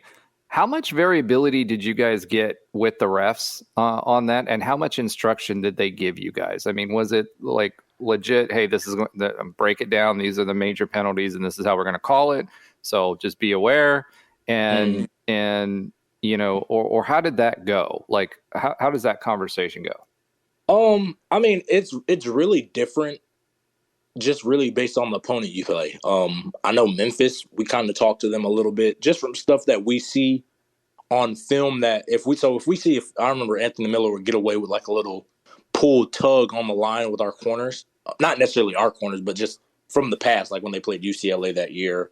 And then in years past, like he would get away with a little pull, like he would snatch the corners down and he's running wide open. And we're like, how is he running wide open? Well, that's how he was doing it. So we tell the ref, like, hey, he's literally throwing guys down, like, just be on the lookout for it. And they're like, all right, we'll look. And then he might get away with it once, but then we tell the ref, like, hey, he hasn't been open like this all game. Like, watch it. And then he might get it again. So that's kind of how it goes with that kind of thing. So I think, you know, it changes. Like, again, like when we played Navy, they're a triple option team. Like, they're not looking at, we're not really looking at what the receivers are doing because they're just cutting all game. So it really does vary. And they are very, most of the time the refs are up front, like, hey, this is what I'm looking for. Like, don't do this, don't do that. And some refs are like, hey, you guys are, you know, this is a big game. I'm swallowing the whistle and I'm gonna let you guys play. If it's blatantly crazy, I'm gonna throw a flag. But, you know, if you're getting physical and he's getting physical, then that's just how the game's gonna be. Now, it's not gonna be anything, you know, to where it's, you know, it's just unnecessary physicality. But I remember him saying that before the conference championship game. He was like, listen, this is a championship game. Like, I'm not going to sit here and try to skew the game or change it. So you guys just play. Those are the games that I enjoy because you can kind of dictate the control. You can dictate how physical this game's going to be. You can dictate, how we're going to play. And I think it changes with each ref, each little set of refs. Mostly the back guys as far as DBs and stuff. But yeah, you just have to kind of ask them. And they'll tell you. Most of the time, they're very straightforward pregame. They're very straightforward during the game. They'll tell you exactly, what I did. And if you get a penalty, like, hey, don't pull right here. Like, if you're going to do it, pull at the hip. Like, don't pull their straight jersey or their top of their shoulder pad like it's too obvious. Wow, that much detail. Okay. Yeah. I mean, because you're going to ask them, like, ref, like, I mean, you guys see them all the time. Like, if you get a PI call, you see the DBs, like, put their hands up. If you're a smart DB, you go up and just talk to them like, yeah, you're pissed off. But you just say, hey, like, what are you throwing? And then they'll tell you. They'll tell you most of the time, like, what? And, if you do it here, this won't happen. Yeah, I always tried to make friends with refs. Always, yeah. Andrew, you made friends with people on the football field? I made friends with people. If a ref got in my way, though, it was over. Oh, that is something that I do. I think it happened to Hodges this past game. He ran into the ref. It happened a couple of times. Yeah. I've pushed him out of the way multiple times. Yeah, like you have to tell him, like, if just you're in the way, moved him over. Him, like, hey, like, you gotta get out of the way. Like the line judge that's on the defensive side looking at the offense, looking at the O-line. Yep. Like, that guy's in the way a lot. So I would literally just go up to him normally, and just be like, "Hey, man, move over just a little bit." Or, I mean, you have to be careful putting your hands on them to move them over, but like most of them are okay if you just go up and kind of move them over. Yeah, like, I need to be here. Sorry. Exactly. Yeah. Sometimes if they were in the way, I just tap them on the hip a couple of times and they'll move. Yeah. But I mean, nothing egregious where you're just like almost punching them or, visibly hitting them or something. Just, give them a little light tap and then they'll just take a step over or something. But yeah, they're. So you mean you didn't play like the Gators? Yeah, no. That's a little. I got an interception one time and dude was right in my way. So I just ran him over. But I mean, he didn't get out of the way. Like, he needed to get out of the way because there was guys on like both sides of him, and that's where I needed to go. And so I ran him over. It is what it is. Yeah, but see, I apologized after. I'm like, sorry, man, exactly. You were in the way. When you do that, that's when it's okay because they're not even looking. Like, the line judges, they're literally just looking at the O-line and D-line. Yeah. Like, they don't care where the ball's going. They don't care like any of that. They're just looking at that one spot. So you run them over, they're gonna fall. You just say, "Oh, my bad." Like that's it, and then it's fine. But if you just like do it and then just walk away, then that's when they kind of have a problem and things like that. We had one guy, exactly. We had one Big 8 referee that was notoriously kind of slow and would get in the way all the time. So when you saw him, you knew, just watch out for this guy because he doesn't move like the rest of them do. And those guys, believe it or not, I mean, a lot of those guys are really athletic guys because they run up and down the field just as much as everybody else does. It's conditioning for some of them. Absolutely. They get a lot of, and I remember, and you can tell which ones aren't as well. Yeah, and I remember towards the end of when I was finishing up, you see guys with their Apple Watches on, and they were tracking their calories like it was a workout. Which I mean, when you think about it, it is. It is. Yep. With those, like a couple of those games where you're just running up and down the field all game, 50-point games. That's a lot of running. So.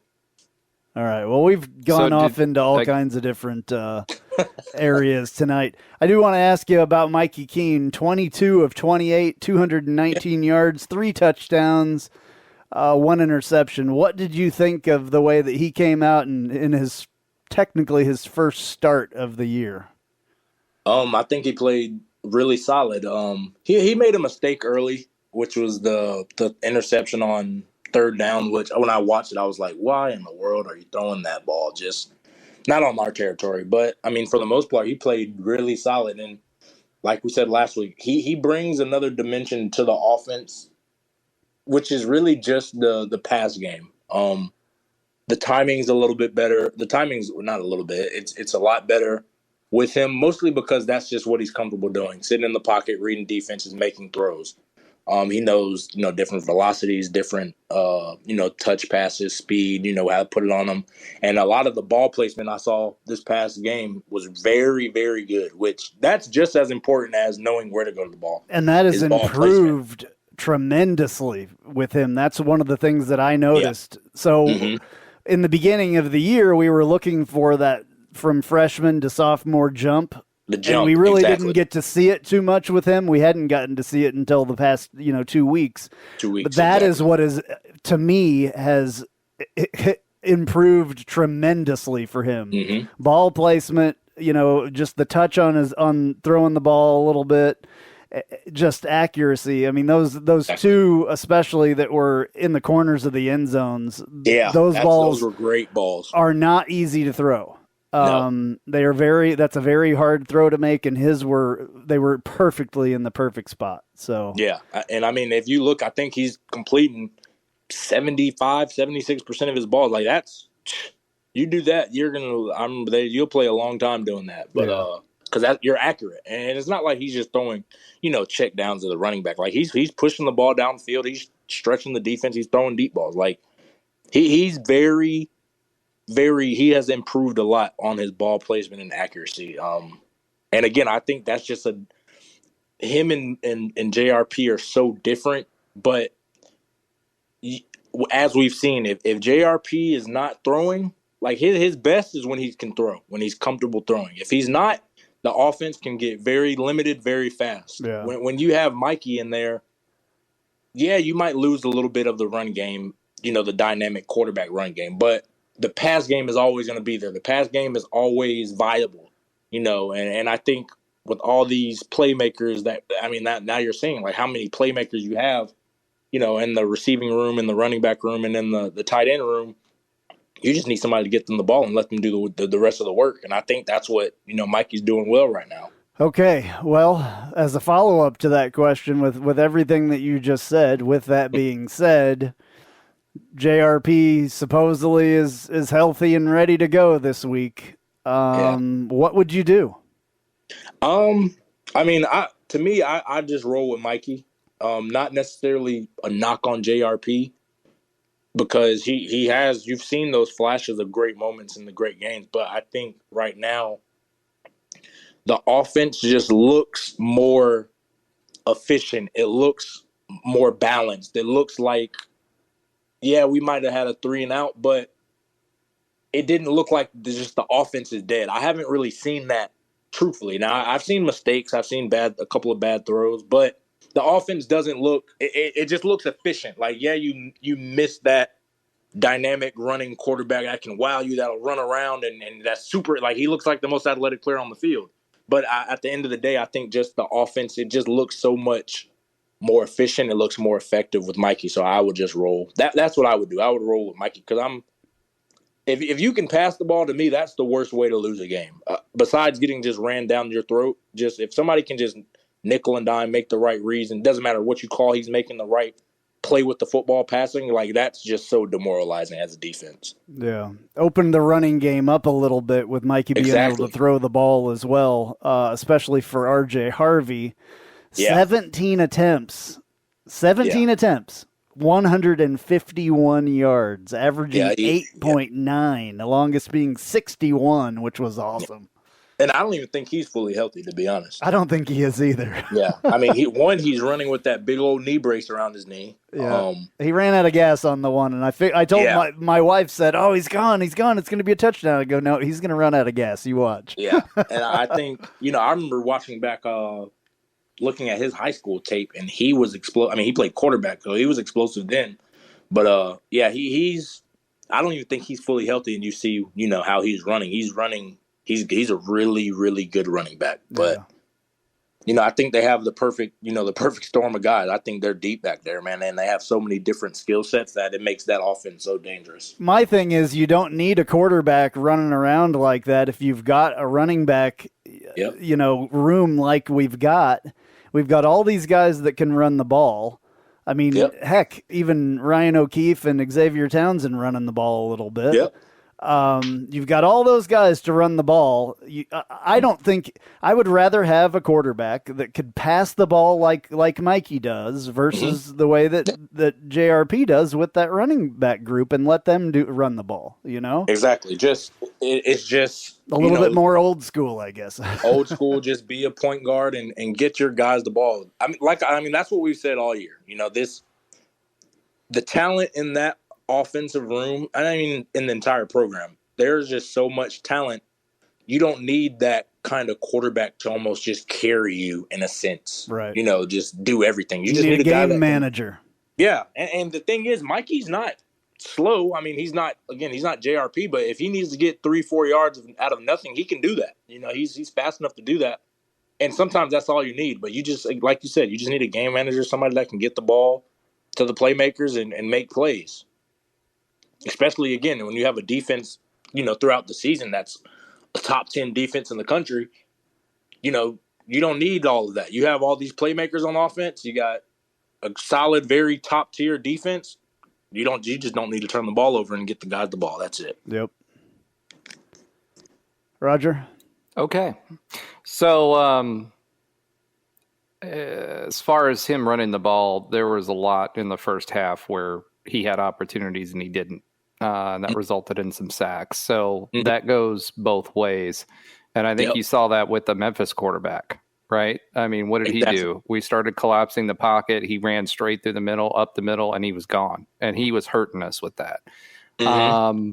So I think you're right. I mean, obviously, I think we're all in agreement that Mikey's passes were better. He sailed a couple too, and then he had the interception. But by and large, especially in the fourth quarter, some of those passes he threw were just phenomenal.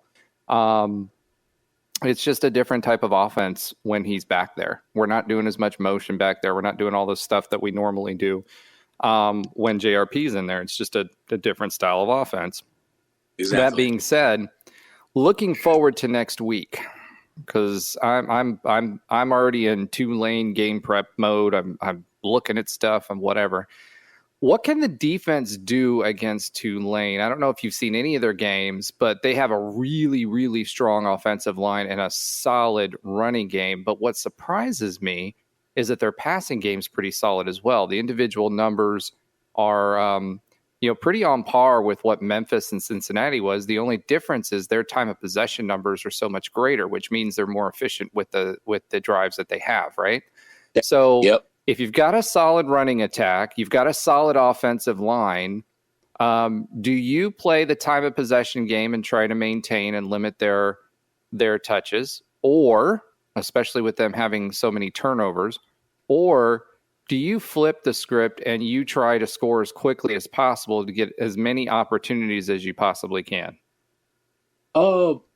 I've never been change your identity. If Gus is always, if he's preaching, we're going to score, we're going to, be aggressive and we're going to attack, that's what you do. I don't think you change it just because of who you're going against. Because that's not, that's like sending the wrong message to your guys. And it's almost sending it as if, we're scared of what this team can do, so we're going to change it.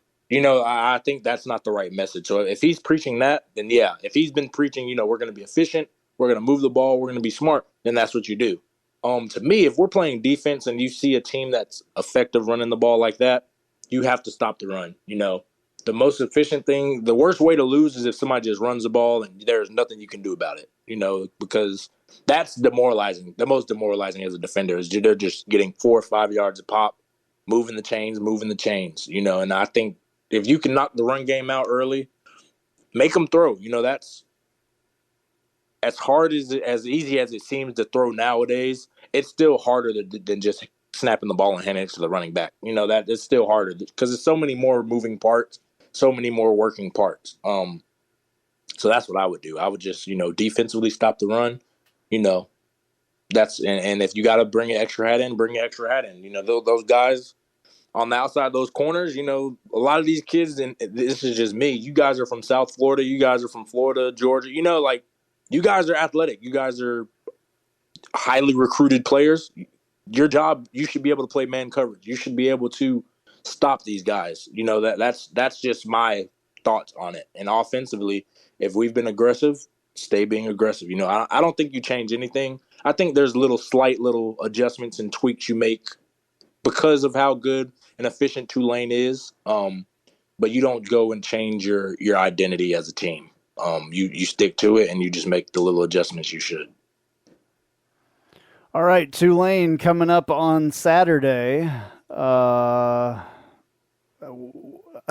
guess I'm trying to ask about your pick this week.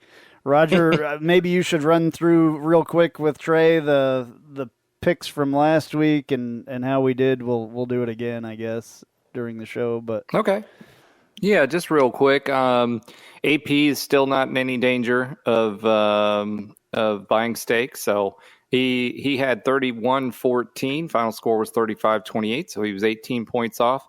Had I stuck with my original 38-28, I would have won this week, but I didn't. Close. Yep. So I was 38-21, so I was 10 points off. Ben somehow managed with a 33-21. I think he has something for these off weird score things that he's hedging his bets somehow. I don't know what's going on with that.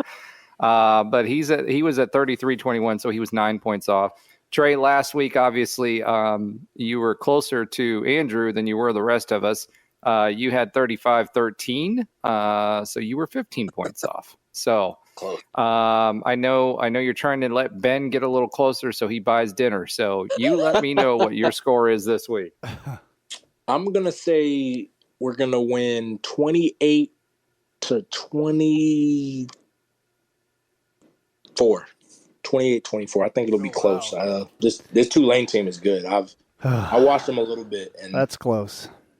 Yeah, I think I think that if Mikey plays, then he's gonna have to make some throws this game. That's just my offensively. I think he's gonna have to make some throws, and I think the defense, they're gonna have to make turnovers. We had 2 last week. I don't really count the one where they were playing pinball on each other's head because that was just I think that's just one of those, hey, way to be in the right place at the right time kind of play. But I think they're gonna have to make some defensively. They're gonna have to play gap sound, which they haven't. And somebody in the defense is gonna have to make plays where it's a strip sack or interceptions or forced fumbles, something. They've got to get the ball. They got to get the ball back. Yeah, I'm a little worried about this one personally. Yeah, I'm gonna say 28-24. Vegas had it as a pick'em, so they didn't even give a line on it. Yeah, I don't think I think they'll wait a little bit. They don't want. It's tough because again, we're so talented, man. And if people just sit back and just look at the guys that on defense and then the offensive weapon, there's just so much talent. But again, we're not. I don't think we've played to our full potential on both sides except one game this year, which was the 3 weeks ago where it was almost 70 points, something like that. I think that's the only thing that is iffy with this team is we haven't put it together on both ends and just dominated like I expect us to. And like I think most people in the country expect us. I think that's what makes a little bit of hesitation for us. But I think we're going to win this game. It'll be a tough environment, man. They're a good team, man. So I think we'll win. It'll be close, 28-24. All righty. We will we'll have to check back because we'll have two games to talk about the next show we do. But but we will get your pick. We'll all put our picks in and all that stuff in our little group chat. So all right, man. Yeah. Well, thank you very much for joining us again, and I look forward to talking to you in 2 weeks. Absolutely. I'll see you guys in 2 weeks. All righty, man. Thank you. All right, man. No problem. If you haven't figured it out yet, I love Tijuana Flats. I would love them even if they weren't a partner with us on the Knightline Sports Network. They have all kinds of great Tex-Mex food, and it's fresh, by the way. Made to order burritos, tacos, enchiladas, chimichangas, quesadillas, bowls, nachos, and taco salads. And if you haven't tried the queso, you are completely missing out. It is the best queso that I've ever had in my life. Absolutely hands down. And the sauce bar that they have, everything from wild to mild in there. Absolutely awesome, awesome stuff. Not only do I love the food at Tijuana Flats, but I love the company, a UCF-born company. And they give back to the community with the Justin Queso Foundation. So head to your local Tijuana Flats, Tex-Mex for everyone.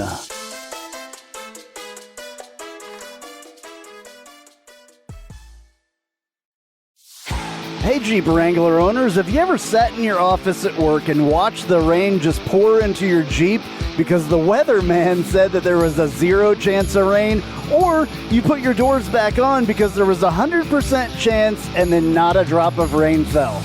Well, there's a company out there that can help take the worry away and give you the peace of mind to be without your doors. The company's called Life Without Doors. They make waterproof rain curtains and dash covers for Wranglers. Life Without Doors is there to help make the decision to leave the doors at home an easy one. Find out more at lifewithoutdoors.com.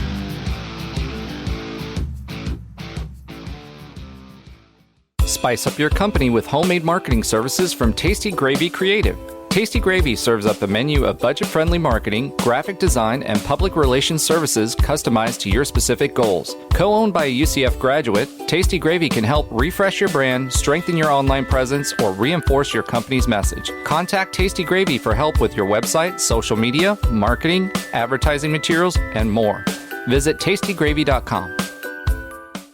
All right, back with you here. Roger, did you have a chance to find the PFF stuff that we were talking about before we took a break and talked to Trey?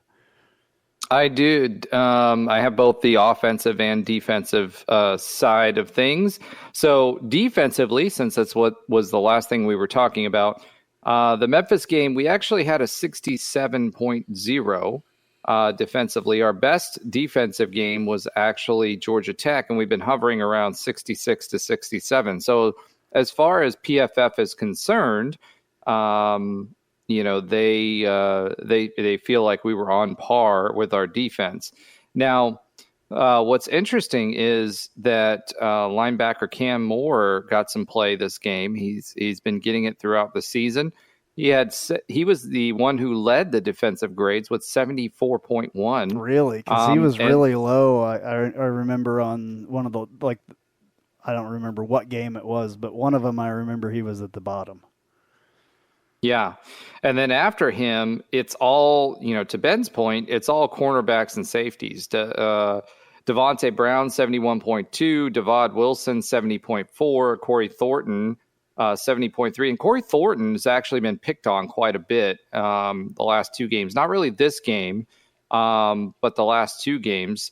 Justin Hodges, 69.0, and then JJB at 68.9. So, your gut there was right, Ben, from that perspective, in the sense that the cornerbacks and safeties scored really high, and they all had 57, 58 snaps out of the 72 snaps that Memphis had. So they played most of the game. There wasn't that much time for them to get out.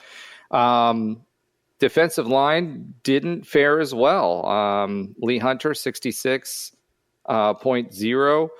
Ricky Barber, 65.9. And I think that was the real difference. We're used to seeing them get some solid pressure up the middle, but I do feel like the gap game, as we talked about with Trey, was a big determining factor for this. And we're talking about the young guys. Nakai Martinez had 20 snaps in this game, which is kind of crazy to think about. True freshman Nakai Martinez, and talks about how well we think he's playing. 43.7 versus Brandon Adams, who's more established, 49.4 with only 25 snaps. So it was certainly interesting. And Cam Moore actually led the linebackers at 74.1. So obviously PFF felt like they did a great job offensively.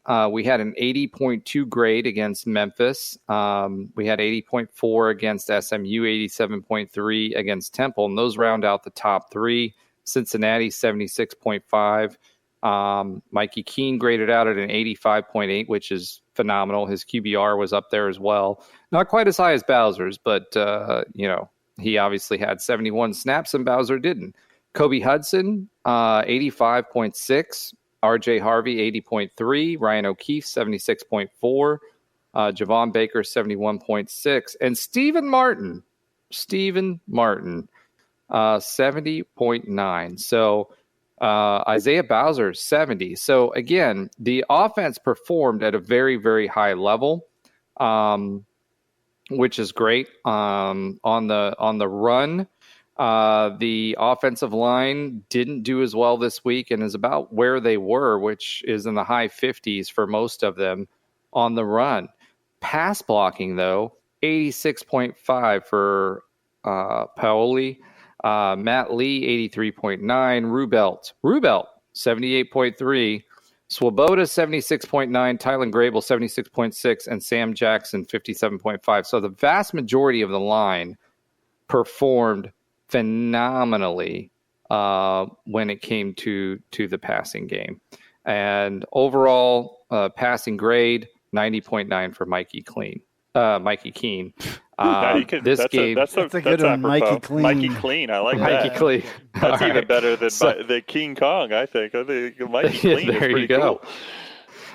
He played a lot better this game than he did last game, actually. When he was kept clean, 90.7. Under pressure, 72.3. Not blitzed, 76. When blitzed, 94. Now, last game, JRP performed a lot better when blitzed than what Mikey did. So in spite of the 2 sacks that he took and the interception, he still scored really, really high on that particular metric. And 5 of 7 for 103 yards and 3 TDs at the 20+. So he was able to stretch the field, and that's the big thing that Mikey Keene gives you, in my opinion, is the ability to stretch the field. And if you're able to stretch the field, you're keeping guys out of the box. And if you're keeping guys out of the box, that opens up the door for your run game. So, from a PFF perspective, I hope that gave you what you were looking for in those grades for this week. Yeah, I was just wondering, how they graded the defense, since we were talking about how horrible they were. Just what you mentioned, 2 names that just made me think of it. So real quick, if you guys don't mind, Stephen Martin, 6'5", 210 pounds, wide receiver. It'll be interesting to see. He's a sophomore. Be interesting to see if he sticks around for a few more years to see how he gets involved, just with that length that he has from that position. But that was just a little quick comment about him. But the other comment I want to make about Lee Hunter, he had an interesting play that I think that kind of goes unnoticed. Is he basically saved us from probably getting a couple players ejected. I think it was after that interception. I think it might have been after that interception. Regardless, it was in the first literally half. He was threw them ripping those guys out of that pile, like a couple of like ragdoll. dad just grabbing his 2 kids. Like, it was hilarious. Like, grabbed him by the collar and just ripped him out of there and said, "Nope, you are not about to." That was pretty awesome. It kind of shows a little bit of leadership, I guess, there, that he was saying, "Hey, Walden, we just got a big play. We're not about to get allow you to get a penalty and mess up this momentum that we just gained." So that was pretty cool. Yeah, I remember that. I was laughing about that during the game. That's what I was watching, and then I was like, I called my wife. I'm like, "You got to see this. This is crazy." And then they literally threw them with one that. arm. They He replayed went it. Hulk smash on him. Yeah, it was awesome. No, that's good. I love to see guys do that. Yeah, me too. So. Now, one other thing that I do want to point out about Mikey Keene that was interesting to me, and I don't know if you guys picked up on this, but his slow motion pirouette handoffs. And if anybody else noticed that, the reason he was doing that is we typically have a ton of motion in the backfield, and that takes up a lot of time. So in order to keep our blocks on time, and this is where we make adjustments, right, for Mikey Keene versus JRP, he actually did a very slow motion handoff where he kind of turned around and did a full 360 before he handed the ball off. And if anybody was wondering why he was doing that, it was to make sure the timing was kept in sync for the blocks that were being set up. So I thought that was pretty interesting to kind of see that. Okay, cool. All right. Well, Roger, since you've wanted to talk about Tulane the entire time, we might as well let you go there and talk about Tulane a little bit more. Yeah, biggest game of the year, guys. I mean, I know Cincinnati was a big game. Everybody was excited about that dub. But the season will be defined by this game, in my opinion. I think that if we get past this team, obviously we'll get to the championship, in my opinion. And I do feel like we will win the championship because this is the test for these guys. They kind of overcame one with Cincinnati. They've now overcome another tough game, and there's value to it. Gus talked about that last week, Ben. You pointed that out. So if they can get past Tulane, which is crazy for me to say, we're 9-2. They haven't been ranked since 1998. So for me to say that about Tulane is nuts.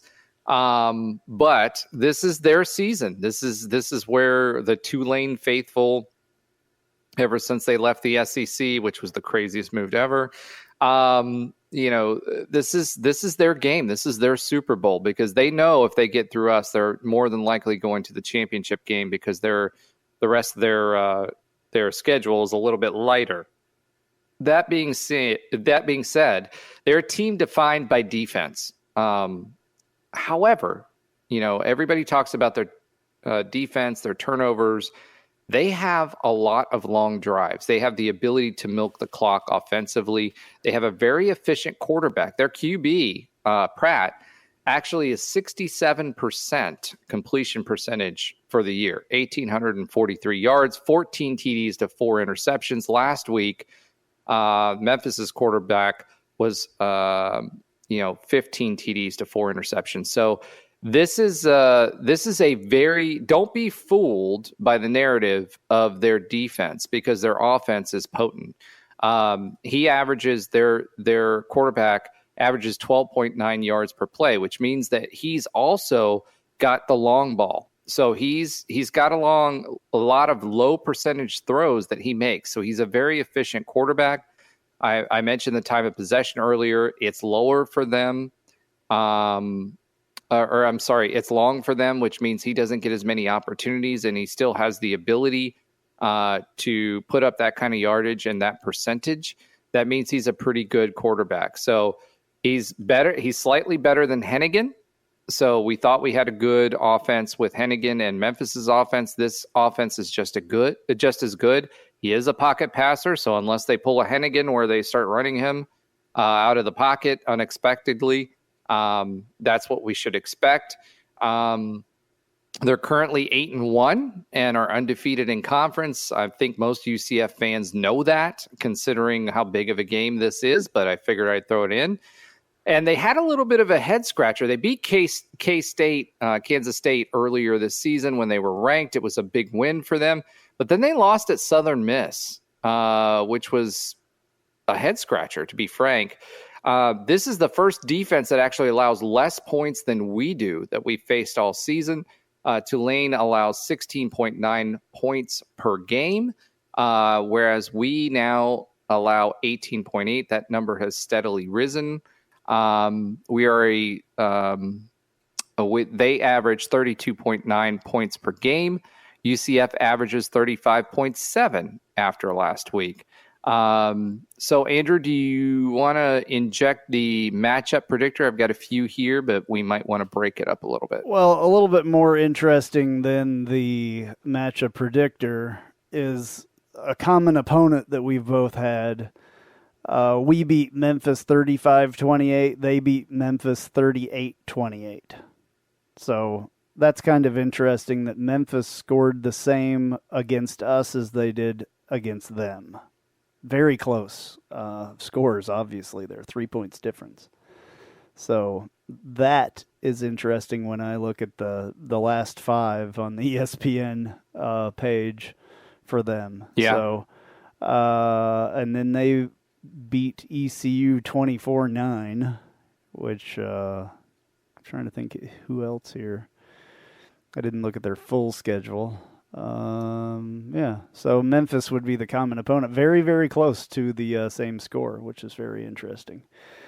Matchup predictor, they're basically calling this one fairly even. Tulane is a 2-point favorite, -2. So that is basically home field advantage. So the matchup predictor is giving us 51.9 and them 48.1.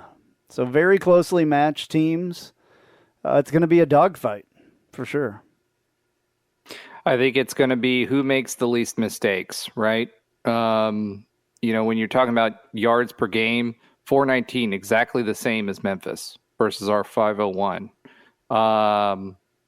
They allow 307 yards per game versus UCF's 362. Yards rushing per game, 180 versus our 239. So they can run the ball. Yards passing per game, 238 versus 261 for us. They allow 127 yards rushing per game and 180 yards through the air.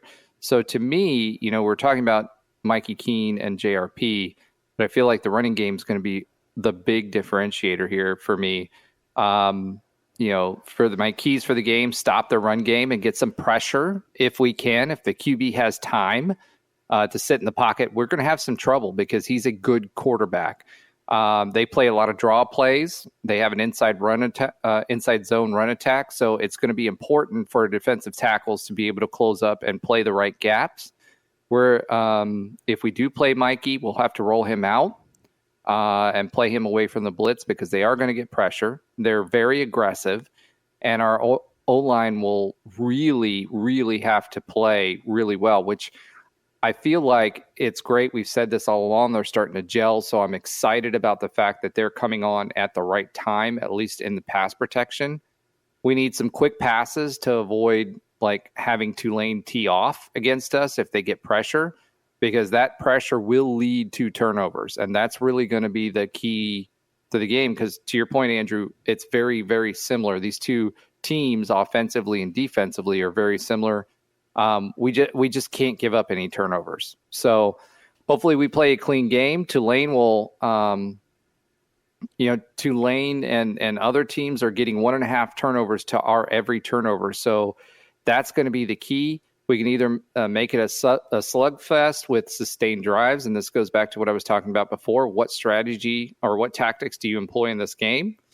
Do you fight for time of possession, or do you shoot to try to get for the quick score and make them play from behind and see where it leaves you? That was how we won against Memphis in the past, and it's going to be interesting to see how Gus plays this out, because if we try to play a time of possession game, you've basically got 2 games, and it'll be 2 of the same teams, and it'll be a question of who plays the better game at the end of the day, who turns the ball over more, and they have an advantage there, and who can be as the most efficient with scoring. Because if that's the game, it's going to be a very fast game, and it's going to be one that's going to be close. So that's what I got for this week. Obviously, a lot of respect for this Tulane team, and excited to see, because I think this is going to be a great game. I agree. All righty, let's see where we're at in the polls.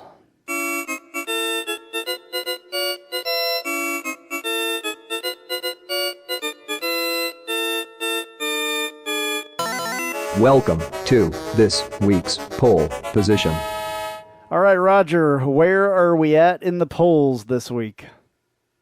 Well, this week, despite the best efforts of Don Williams and a few other AP pollsters, we come in at number 21 in the coaches poll and number 22 in the AP. So we moved up a few slots. We don't know where we're going to be in the college football playoff yet, because that comes out on Tuesdays. However, along with our football team, our volleyball team is still ranked. They're ranked at number 14 by the NCAA in the RPI. So steadily climbing. Great team. Women's soccer, in spite of the recent loss in the tournament, checks in at number 22. So both teams are still ranked. That makes 3 teams for us that are ranked right now for UCF. I'm Jeff Allen. Join me each and every week on the Knightline Sports Network for the AAC Report. We bring you in-depth coverage of each school in football, basketball, baseball, softball, soccer, golf, tennis, and more, as well as bring you insider interviews and focus in on the biggest games and news of the week. That's all right here each week on the AAC Report, only on the Knightline Sports Network. Welcome to the Tijuana Flats Hot Take of the Week. Visit TijuanaFlats.com for takeout or delivery, or visit your local Tijuana Flats. Tex-Mex for everyone.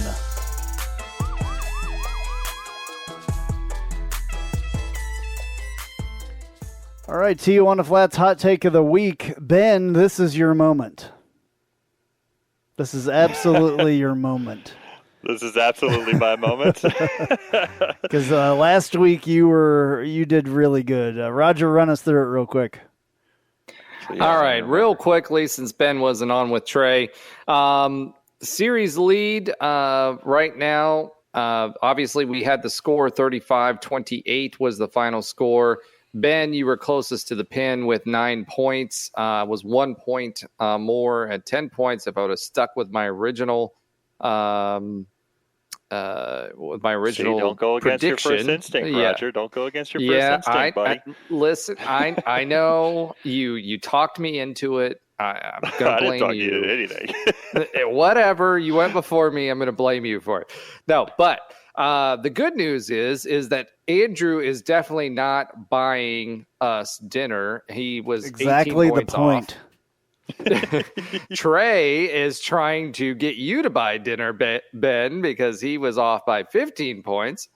You won last week with 9 points. I was right behind you at 10. So where we stand for the season overall, AP bringing up the rear and the caboose and whatever else you want to throw in there, 238 points. He really doesn't want to buy the steak.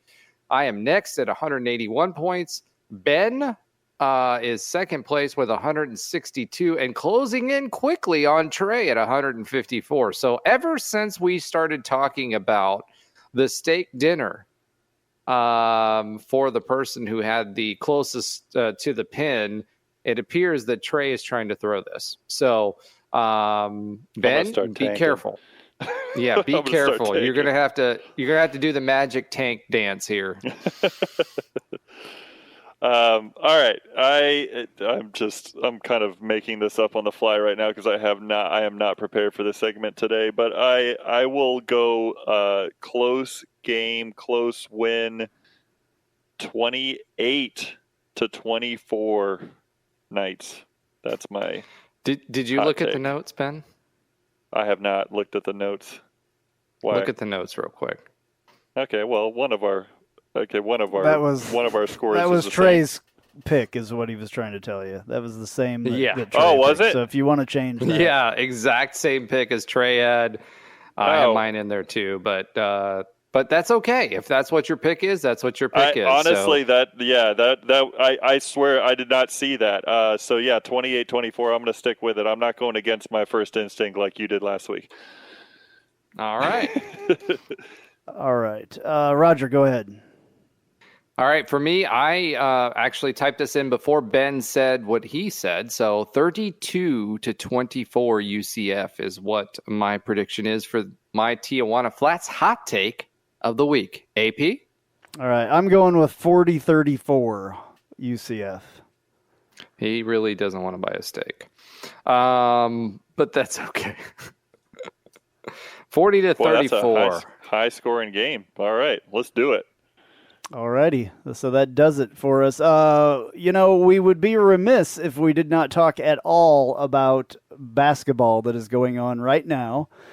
Where we are at currently is 2:57 of overtime, 83-80. UNC Asheville up by 3 over UCF. Ben, I know you're excited. It is time for your sport. Oh yeah, it's opening night of college basketball, so certainly I'm excited to see some of these new players on our team. We've got a lot of them, a lot of new players. Unfortunately, the three probably highest touted returning players that we have were all out tonight. Darius Johnson, CJ Walker, both of those players were voted on as captains. Darius Johnson, definitely I think it's going to be his team this year. So hopefully whatever nagging injury that they have, they come back strong. But this is a really tough opponent in UNC Asheville to start out the year, especially when we don't kind of have those leaders on the floor. So all 5 starters made their UCF debut tonight. But from what I've seen, and I've kind of turned the game on and off as we've been going on the air just because I didn't want to mess up my bandwidth. But from what I have seen of this game that is now in overtime, tied at 83 with about 2:30 left in the game. With Pember fouling out. Right, yeah. Drew Pember is a 6'10", really versatile player on UNC Asheville that was the Big South Defensive Player of the Year, which actually segues into the player that was playing against him for the majority of the night. In our freshman, the highest rated freshman recruit to commit to UCF out of high school ever, in Taylor Hendricks, making his UCF debut tonight. Right now in overtime, he's got 21 points. He's got 4 rebounds. He's got an assist. He's got 2 steals, but he's got 3 blocks. And the way he gets off the floor so fast on the defensive end, I think, has been impressive. But overall, his offensive game has been just fantastic tonight, going against the reigning defensive player of the year in the Big South, and a 6'10" dynamic player that could have a possibility of playing in the NBA, and Drew Pender. So overall, great debut for him as a freshman. Hopefully we can pull it out here with 2 minutes left with the game tied at 83. But I'm excited for what I was able to see of this game tonight, especially in the second half. Their energy to kind of come back from a little bit of a deficit, and some of the defensive plays that were made, hopefully, continues to bode well for this team that has a lot of transfers and a lot of new players in it. One last player I'll mention is Brandon Suggs. I am glad that he is not on ECU anymore, and he is wearing our UCF jersey because I think he's a very savvy player with the basketball, and he has shown some great spots tonight as well. So hopefully we can move ahead to victory tonight. Absolutely. All right. Good to see that they're back out on the court. The only thing that I'm bummed about here is the jerseys do not have names on the back of them for some reason. And with all these new players, it's kind of hard to know who's who. I'm with you on unless that. Unless you kind of know who's who. But I've had to look and ask a couple of times who's that. So that makes it a little bit difficult. All right. Coming up next, news and notes. And now, news and notes from the world of UCF sports.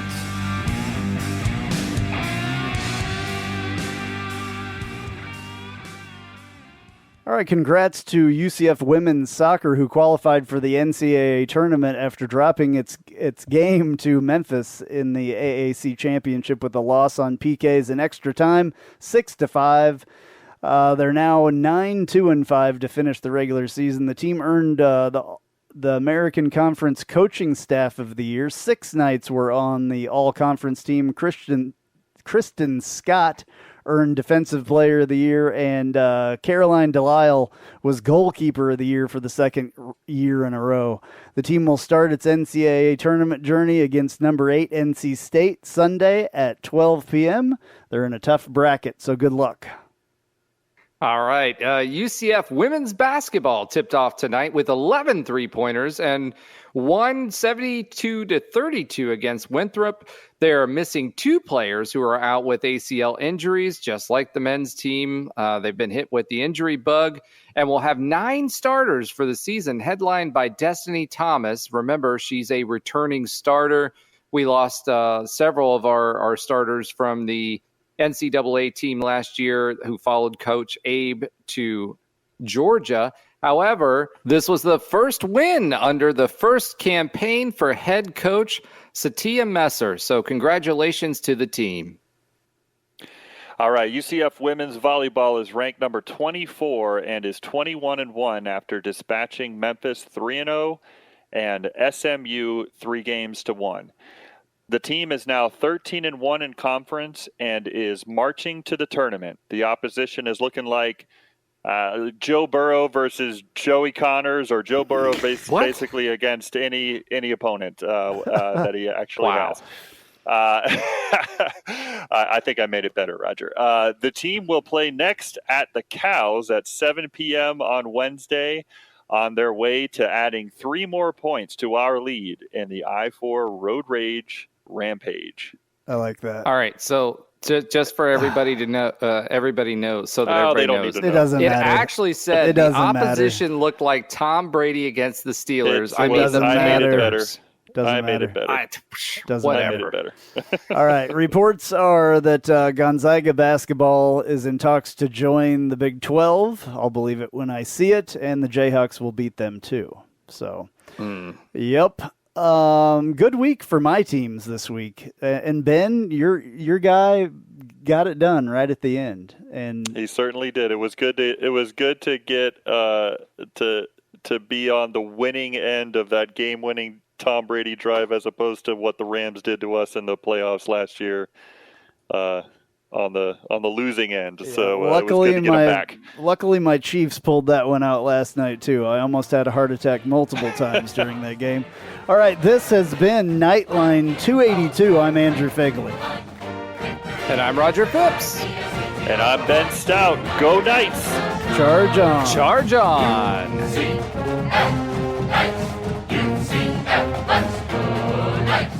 UCF, charge on to the field. With our spirits, we'll never yield. Black and